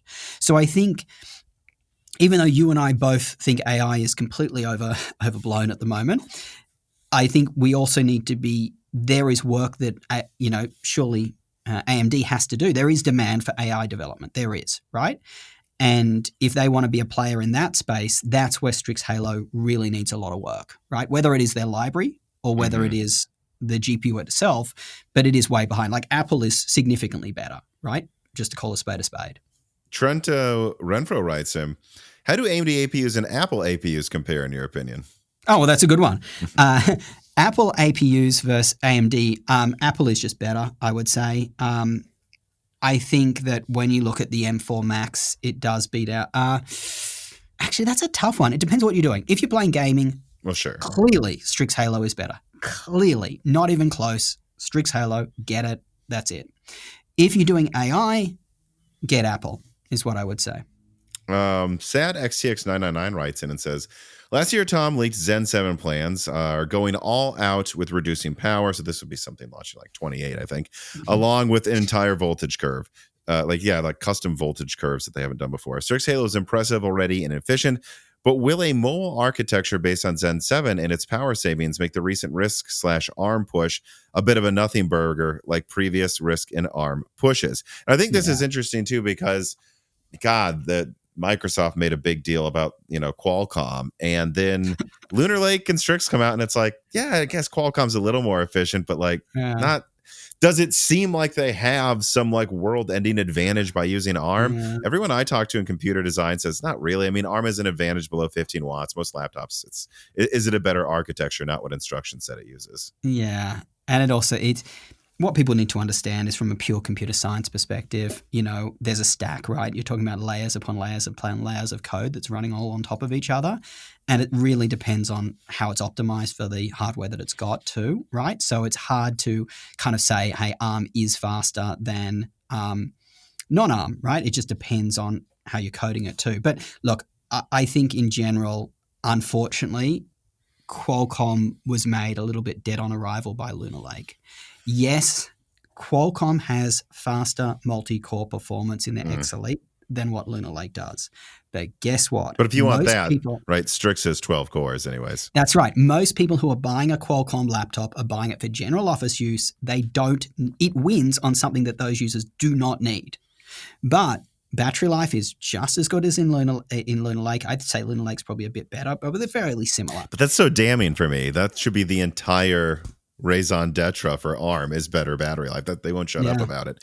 And it's not. That was completely overhyped, the battery life. I have the Surface Laptop 7 with X Plus.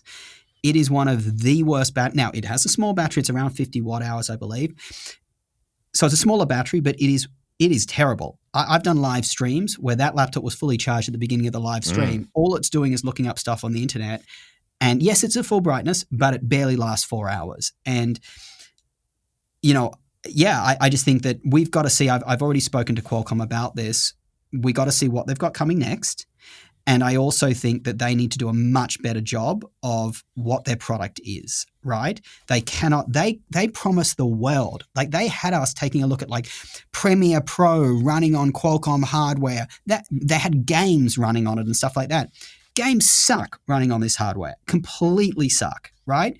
Premiere Pro running on Qualcomm sucks. And I just think they should have been more realistic and focused where they could win and saying, hey, we're going to bring out cheap laptops that are high quality, that have good battery life. That's a spot where they could win. But instead they promised the world, and then Intel came in and kind of ate their lunch, right? Now, Intel Lunar Lake is generally a little bit more expensive than Qualcomm. But because Qualcomm didn't really highlight that we are cheaper, kind of just as good, but kind of cheaper than Lunar Lake, that would have been a better position for them, but they just tried to overpromise. So I've given that feedback. Well, and if you're going to go cheaper, you can get AMD Hawkpoint laptops for like $600 that can run all of your apps flawlessly. Yes, the battery life won't be as good, but the experience is probably better. I am so disappointed in Kraken Point, by the way. Just to be clear, Zen 5, Ryzen 9 has been great. No questions. It's a bit, now that Intel Arrow Lake H is out, right, and we've got a video, I think we've either got one coming or we've done one on Arrow Lake H versus Kraken Point. Arrow Lake H we found is a little bit better. I think we did one on just the recent ZenBook 14, not ZenBook S14, and one has Kraken Point, one has Arrow Lake H. Arrow Lake H has done kind of caught Intel up to, I would say, the lower Ryzen 9, like the 365. But when you talk about Ryzen 7 Kraken Point, it's very disappointing. They nuked that integrated GPU. It is nuked. Have you seen it? It's like, it's a fraction. Yeah, it loses a lot of cores. My understanding is the point really is to compete more in the 25 watt region, which was with cheaper laptops that have slower memory. So hopefully it won't make a big difference. The thing I would say is, well, I would think Arrow Lake H would beat it. It's significantly more silicon, using 3 nanometer instead of 4 nanometer. It's Kraken's a budget APU. Are the Kraken laptops the same price as Arrow Lake H? It's not. Here's the thing. It's not Arrow Lake H versus Kraken that's Kraken's problem. It's Kraken versus Hawk Point that's the problem. Okay. Hawk Point is cheaper and we're finding, for the most part, just as good, right? Take a look at our ZenBook 14 video we just did. It's very hard to recommend Kraken Point over Hawk Point. That's where their problem is.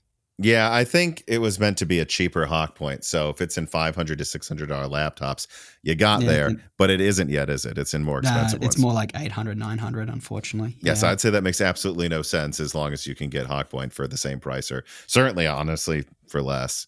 I do have to ask this, though.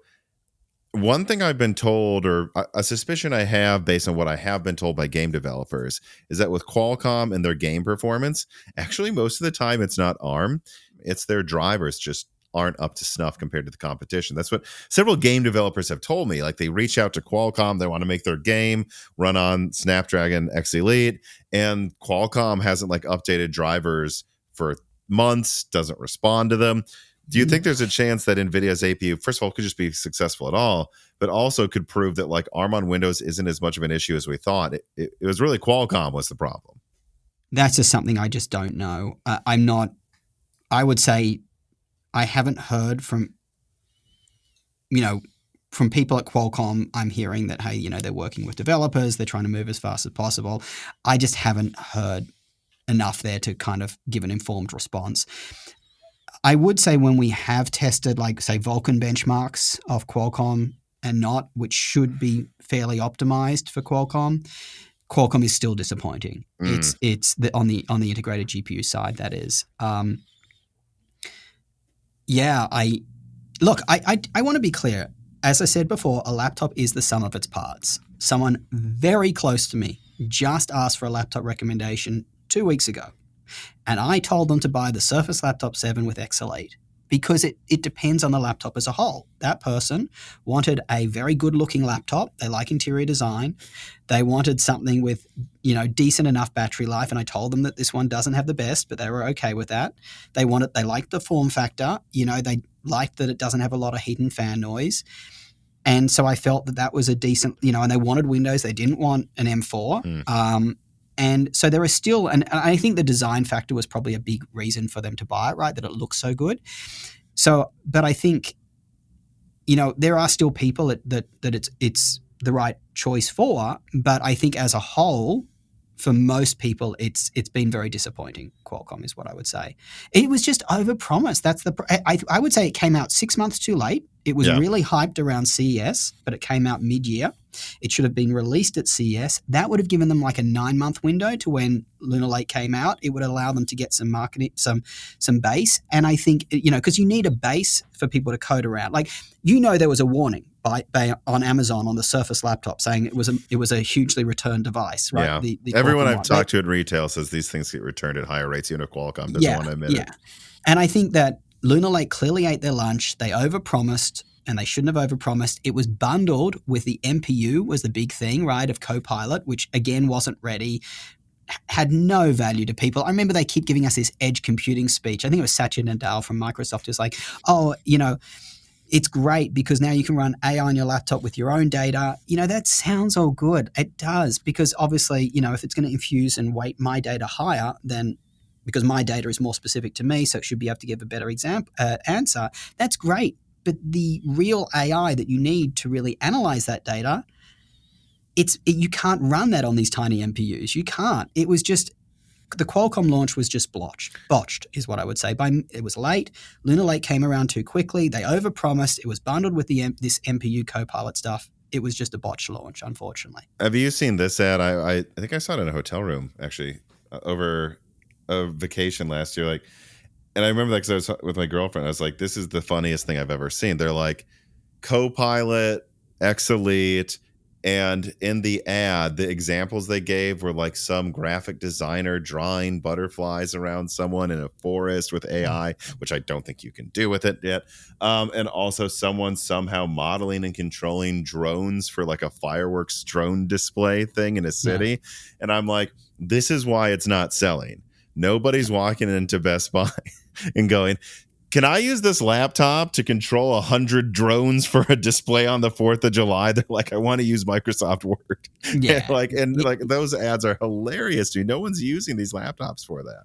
Yeah. It needed to be a bit more fine-tuned. And I think it also came across disingenuous when a lot of they sponsored too many YouTubers, quite frankly. Like marketing departments need to realize that if you sponsor all the main YouTubers, right, to cover content on it, it's going to come across as contrived and fake, and people are not stupid anymore, right? They know that I've heard some rips just recently. I think there was an Austin Evans video, and I've met Austin, he's a great guy, and Dave 2D, and they took they kind of did these sponsored videos, and the comment section just erupted. Like, it doesn't help. What you've got to do is say, hey, here's this product. We're going to tell you nothing about it. You discover the good things about it, and then you tell your audience. And whereas with Qualcomm, they promised this much. So most of our videos was telling people what it couldn't do, which made us seem very negative about it because we have to dial back the expectations.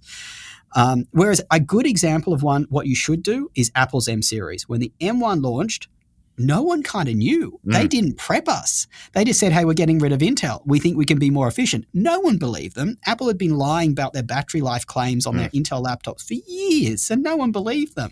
We got these things in, we tested them, and everyone's just jaw dropped. Same with Zen. It was the Zen 4000 series for laptops that really, that was the one where they introduced lots of cores, multi-core.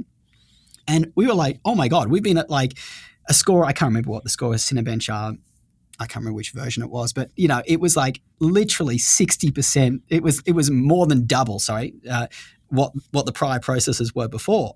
That's the kind of launch that Qualcomm needed to have. Don't tell anyone about it. Just let these YouTubers just blow their mind, unsponsored, and go, oh wow. At the time, because it came out about 3 months before Lunar Lake.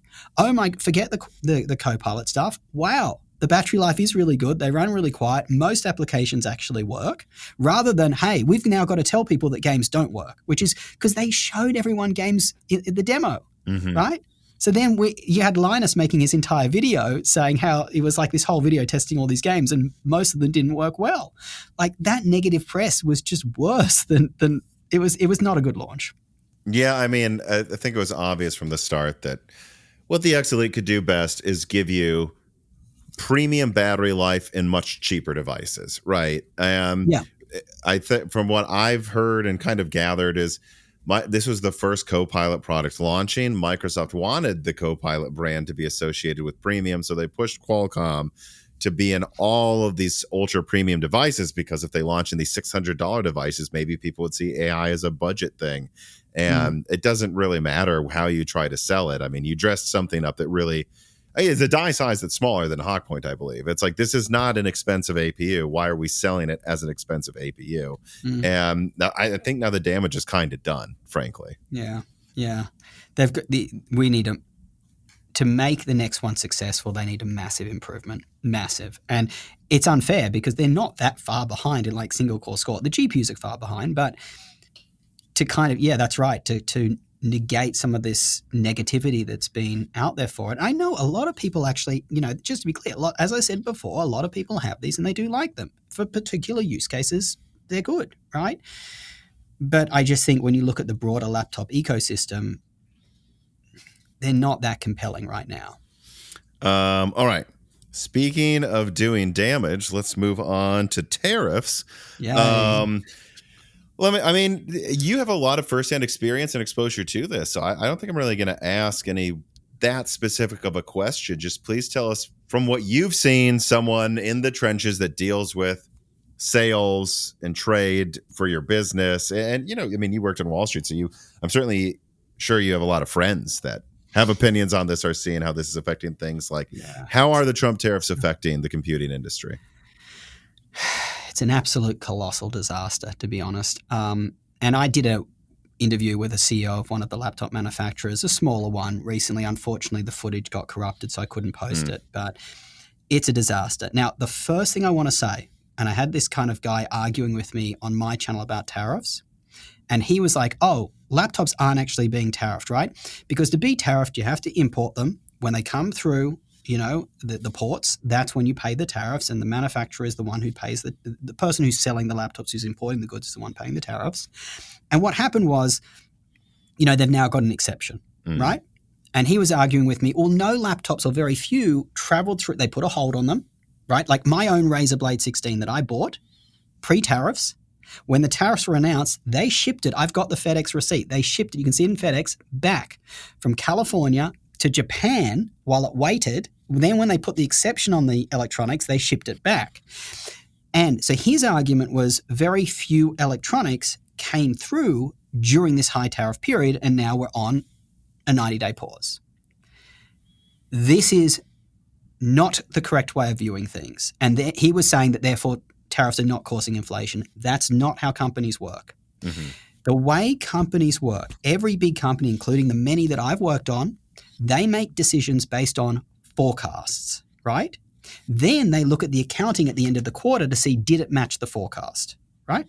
And you'll even hear in these quarterlies that the companies announce to the stock market, they will say what their forecasts are, right? And that's how they make business decisions. Now, when companies think that laptops are going to be more expensive, right? That's when they start to plan, okay, we need to be careful of this. How do we be careful of this? Well, we've either got to double down on the products that are our biggest sellers, and we cut off the ones that are risky, right? That means less selection for the United States. Some products just aren't going to be available in the United States because they're kind of viewed as more risky products that they might not sell. Then what you do is you say, okay, well, we got to try and maybe we have to try and increase prices because we expect that there's going to be problems coming in and we need to protect ourselves. Now, those problems could be, hey, we have lack of inventory, right? Those problems could be that laptops cost more in the future, but they start making these changes immediately to protect themselves, okay? And it becomes, and look, we all know this. Anyone should know this. You can't just move manufacturing of laptops to the United States. That's ridiculous. And it's not just the TMC plant in Arizona, guys. It's everything around the chip is not in the U.S. That would go on. Yeah, and that's right. And unionized workers in the United States, there's benefits of that, of course, but they're not going to work anywhere near what the people are working on overseas. You can't have your cake and eat it too, which is, hey, I want cheap electronics, but I also want high wages and I want everything to be manufactured here. It doesn't work. Make a choice of what you want, but you can't have it all. And so we are absolutely seeing laptop prices increase. We've seen some examples like the HP Omen Max 16. It came out, don't quote me on this, the website will actually have these specific numbers, but it came out, there was literally the first couple that were sold were around $2,600.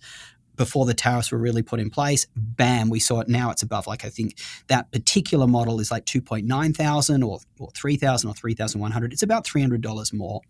And, different companies are going to treat the tariffs in different ways. It depends on how much of the good is tariffed. In the case of the laptop, it's most of it. It depends on where it's assembled versus what parts. We all know that, right? So sometimes the tariffs only affect certain parts of it. Nonetheless, tariffs are absolutely making laptop prices go up. There is no doubt, right? And it's a double whammy because laptop manufacturers used Blackwell as a reason to increase prices. Some laptops just pre-tariffs were up and now they're up again.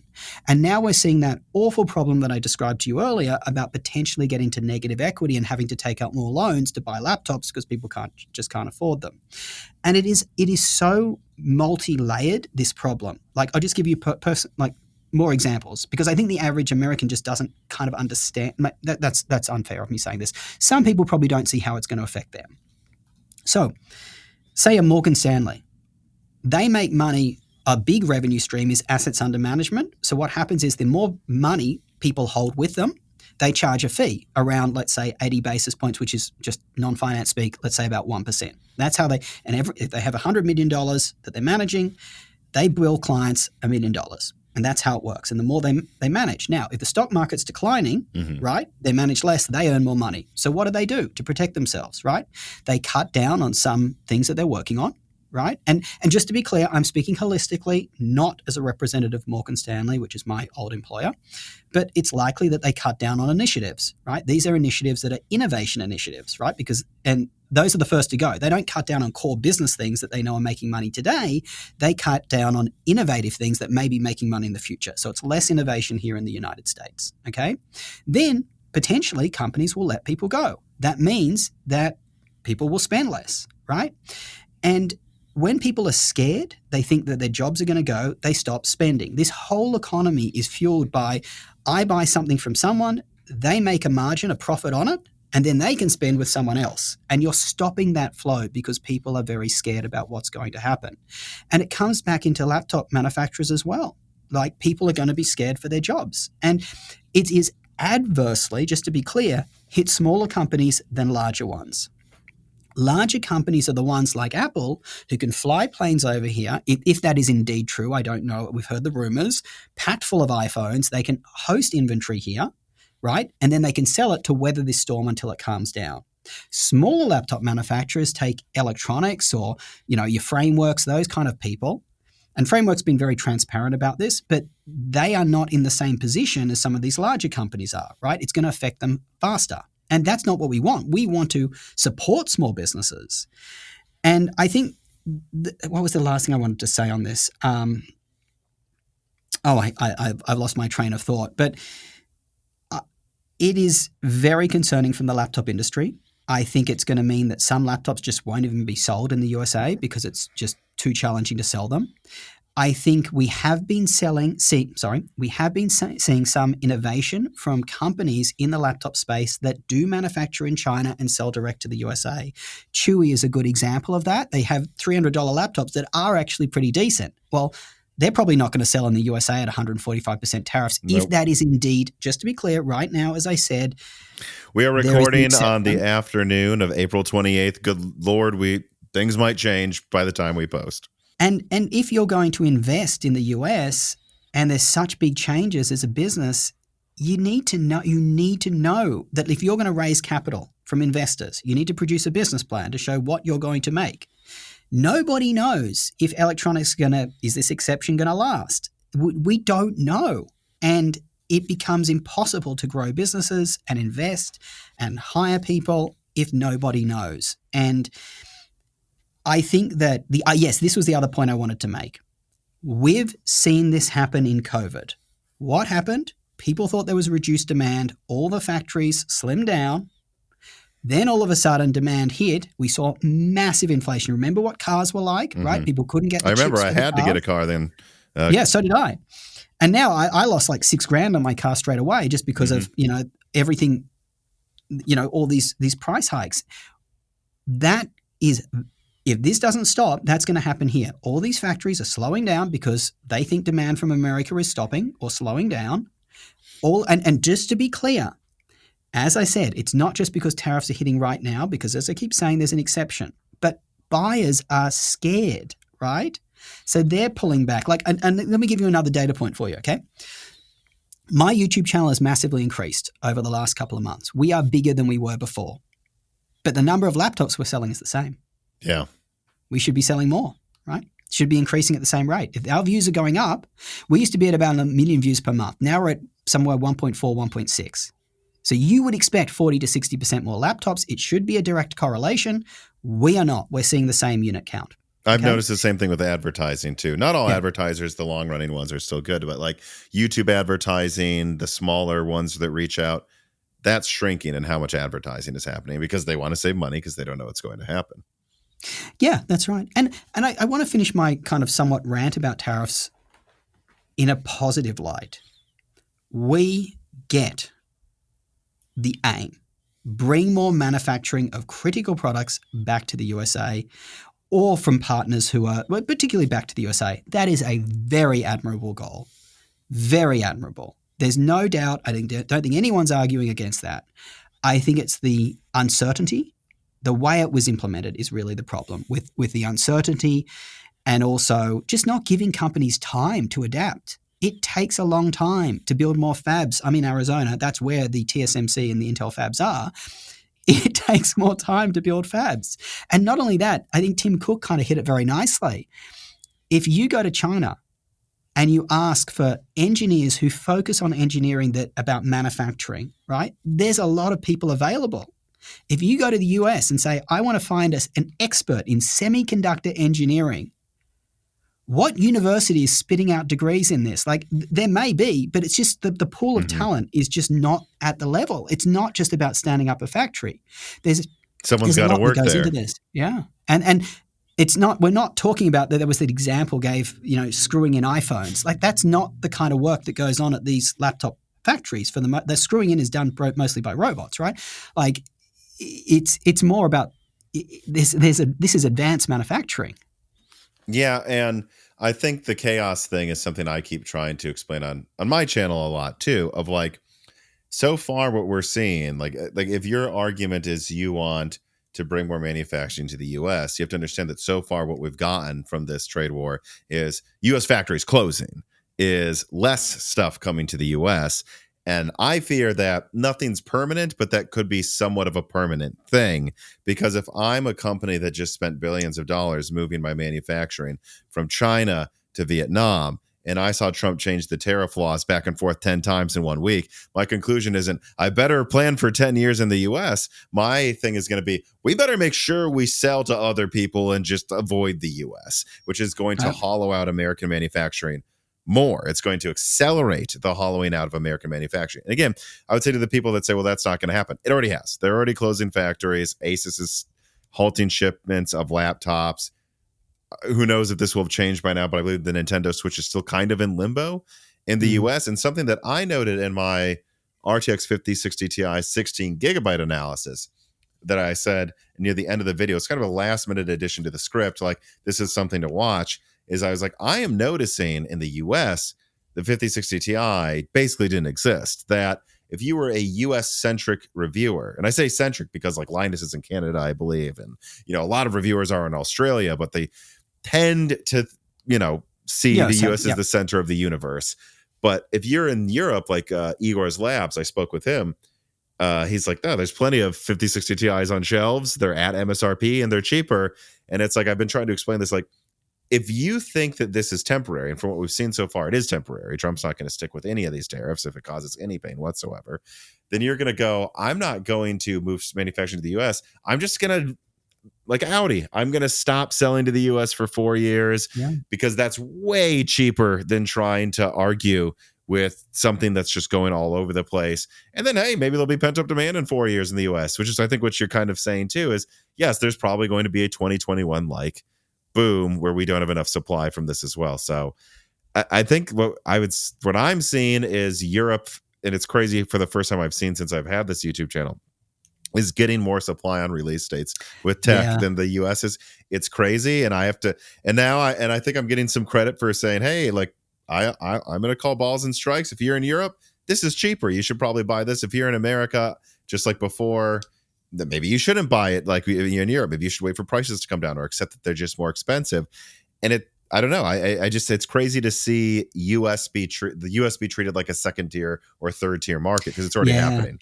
It's so funny. And I'm smiling because, we've actually seen that, for instance, the Ultra G1A with Strix Halo that we just talked about is cheaper to buy in the UK than it is in the US, right?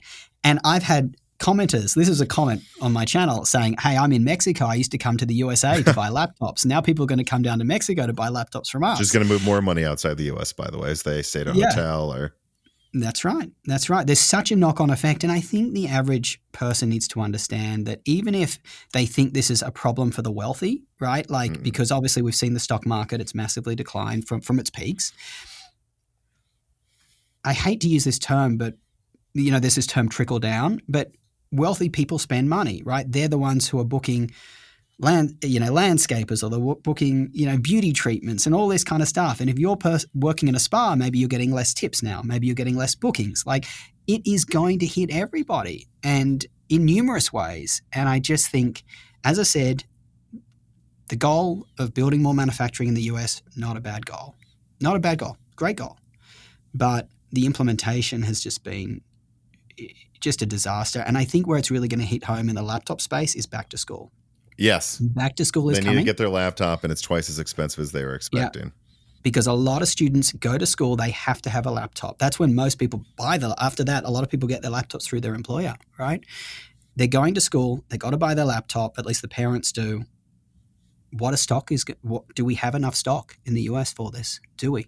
I don't know. Mm-hmm. Do we have, and the price point of back to school generally is like $800 to $1,000.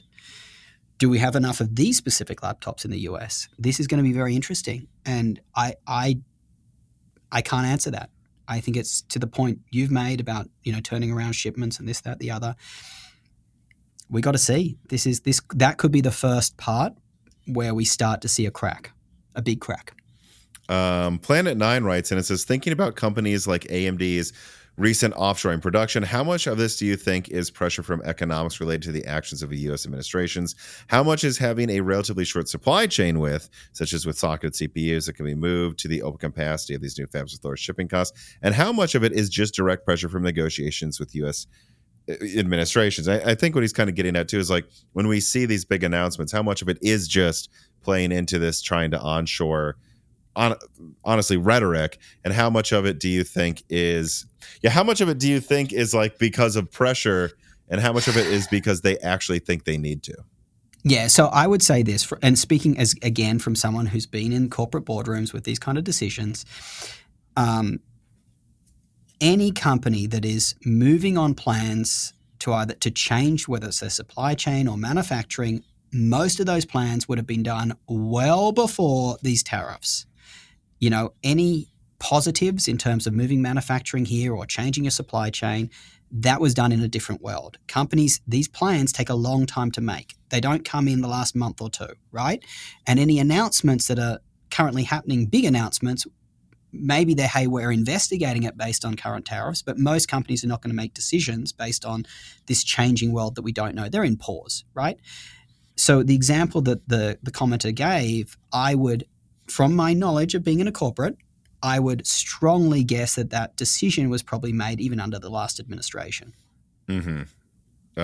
Yeah, I know. That's the thing. I keep trying to explain as well as when it comes to planning ahead. It's like I think you're right. Back to school is going to be one.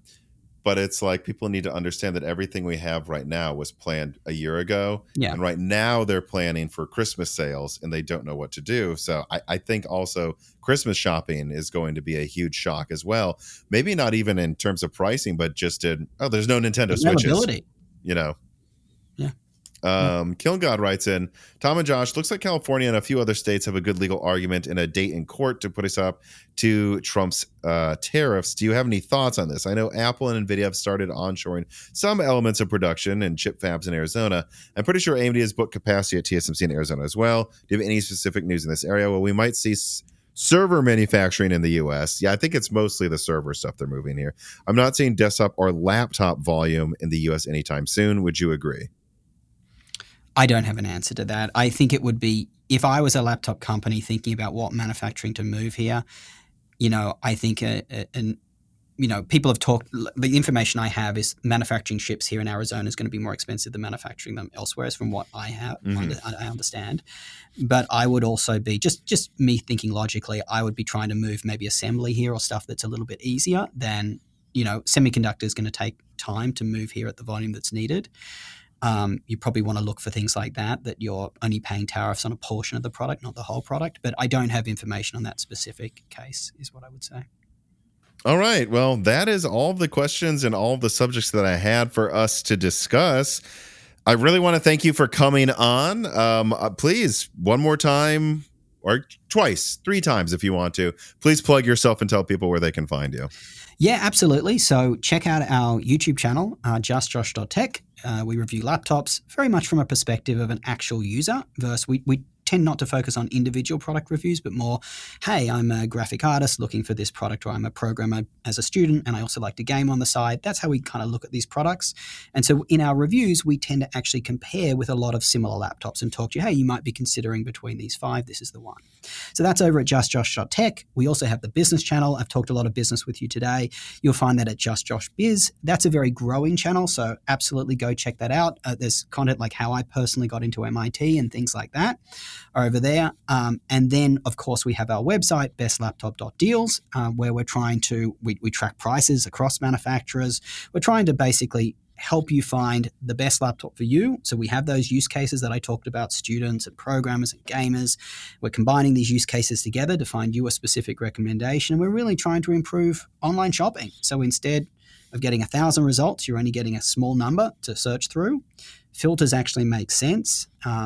Use case based, like I said, there's no fake reviews, there's no sponsored content, there's no third-party sellers with crappy products.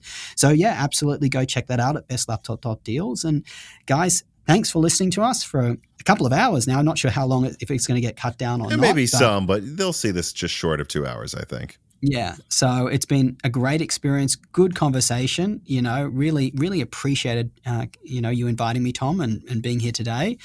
So thanks for having me. And of course, I will pimp myself out as well. Please make sure you're subscribed to the Moore's Law Z YouTube channel. Ring the bell button so you see the upcoming content. Like the video, share the video, comment for the video. Support Moore's Law Z on Patreon, where you can ask fantastic guests like Josh questions, and then also get access to a Discord, bonus episodes, ad-free episodes, and so much other stuff. We cannot do this without our patrons. And yeah, thanks once again, Josh, for coming on. And thank you, everybody, for watching. Have a good week, everybody. This podcast was brought to you by the YouTube channel and website Moore's Law is Dead. Moore's Law is Dead and Broken Silicon are trademarks of their creator, Tom.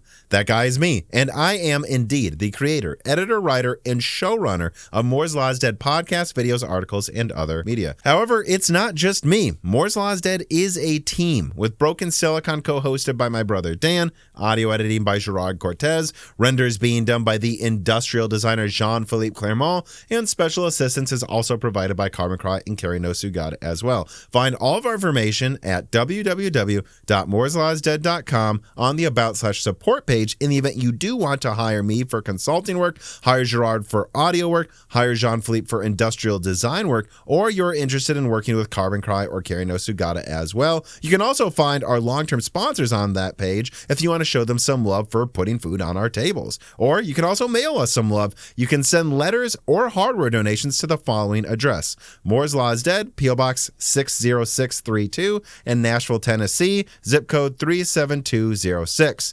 Although, to be honest, the best way to show Moore's Law is Dead some love is to support us on Patreon. Patrons are what makes Moore's Law is Dead content truly possible. Every month, and really every day, depending on who you're talking about, me, Gerard, Dan, and Jean-Philippe are working tirelessly to provide a steady stream of content that we could not keep doing unless we knew the work was possible without being reliant on sponsors dictating every little thing we put out. Don't get us wrong. We love our sponsors, but we love directly working for you, our fans, much more. If you have any extra money, even a couple free dollars a month, consider supporting us directly on Patreon. Those couple of monthly dollars will get you access to the exclusive podcast Die Shrink, voting on subjects of future podcast episodes, the ability to ask guests questions, and of course, access to the Moore's Law is Dead Discord full of like-minded people who I am sure would love to meet you. I am one of them. Additionally, higher tiers get access to early, ad-free episodes of Broken Silicon, the ability to ask questions in all Broken Silicon episodes and Loose Ends live streams ahead of the recording, and the entire back catalog of Moore's Law is Dead podcasts, in addition to having thanks in the credits of videos and podcasts depending on the tier, with other perks available as well. And hey, if you cannot afford to support us directly every month, please do share Moore's Law is Dead videos and podcasts with friends and family, and on social media and websites like Reddit, and give Broken Silicon a 5-star review on Apple Podcasts or your preferred podcast app of choice. All of this does really help us so much. But like I said, this podcast would not be possible without the patrons directly providing predictable and reliable support every month. And so now it is time to give a personal thanks to the greatest of the fans. The following supporters are at the 10 gigahertz or higher supported levels: Brad Medlin, Drita Full, Z Chits, Daniel D, Dink, Nicholas Buckner, Aaron Close, Jan Rauner, Daniel Hyde, MJB1, GZ Ziggy, Toka, SNES Chalmers, Jerem Ferreira, Valkamalev, Jensen Wang, Gregor Sacker, Sarcastro, Chris Trish, Evan Dingle, Compressed AI Blacks, Albuma, Shredbird, Samuel Loss, Jordan Simkovic, The Boss Haas, Grizantine, Jonathan, Nithra Sink, Jake223, Jake Martin, Slicky, Meat and Pork, Tim Robb, Ian Clifford, Travis Gooding, Gamers Unite, Mad, Zootsuit Taylor, Greg, Michael McGee, Patty Cakes, Steven Coates, Amiable Chief, Mark Mitchell, Tommy, Aisha, James Anderson, Mark Raidmaker, Cole Atta, Cameron, Henry Zhang, Wesley Sager, Michelle Pell, Hexapuma, Win Wing, Reginald Ari, Teak Autumn, Winstar, Corey Leonard, James I. Raider, Little Germany, Shay, Milton, Melodic Warrior, Brett Jones, Chuck Glidden, McDaffie, Stephen Dick, Justin Bustle, Austin Haggerty, Joefoot, Brian Scanlon, Hardland, Jensen Angima, Joseph Kelly, Slushba, Him Sagung, Jeffrey Gentleman, Tails2299, Brian Wright, Sisyphos7771, The Forbidden Juice, RB Racer, Alex Vega, Dr. J Mad, Free D, Michael Cozy, John Swin, Thalo215, Crystal Joe, Elbergun, Keekum, Solarize, Eddie Sprutnik, Brian P, Hoodat42, Cornster671, Penta Winta, Hal Richard, Omega Doe, John Wick Boomstick, Mr. Tiger, 37x73, Hugo, Ender Kiwi, Penguins, Love AI, Porcelain Oat, State Farm, State Curry King 3, Nixus Mania, Sakosha, Sheriff Lotfi, Rye Hill, Cheap Bulls, Smash Axley, Kevin Kuntz, Armand Vacatura, Callan Reichel, Jonathan Harris, Kareem El Masri, Angel of Cake, and of course, thank you to Zahara for the music.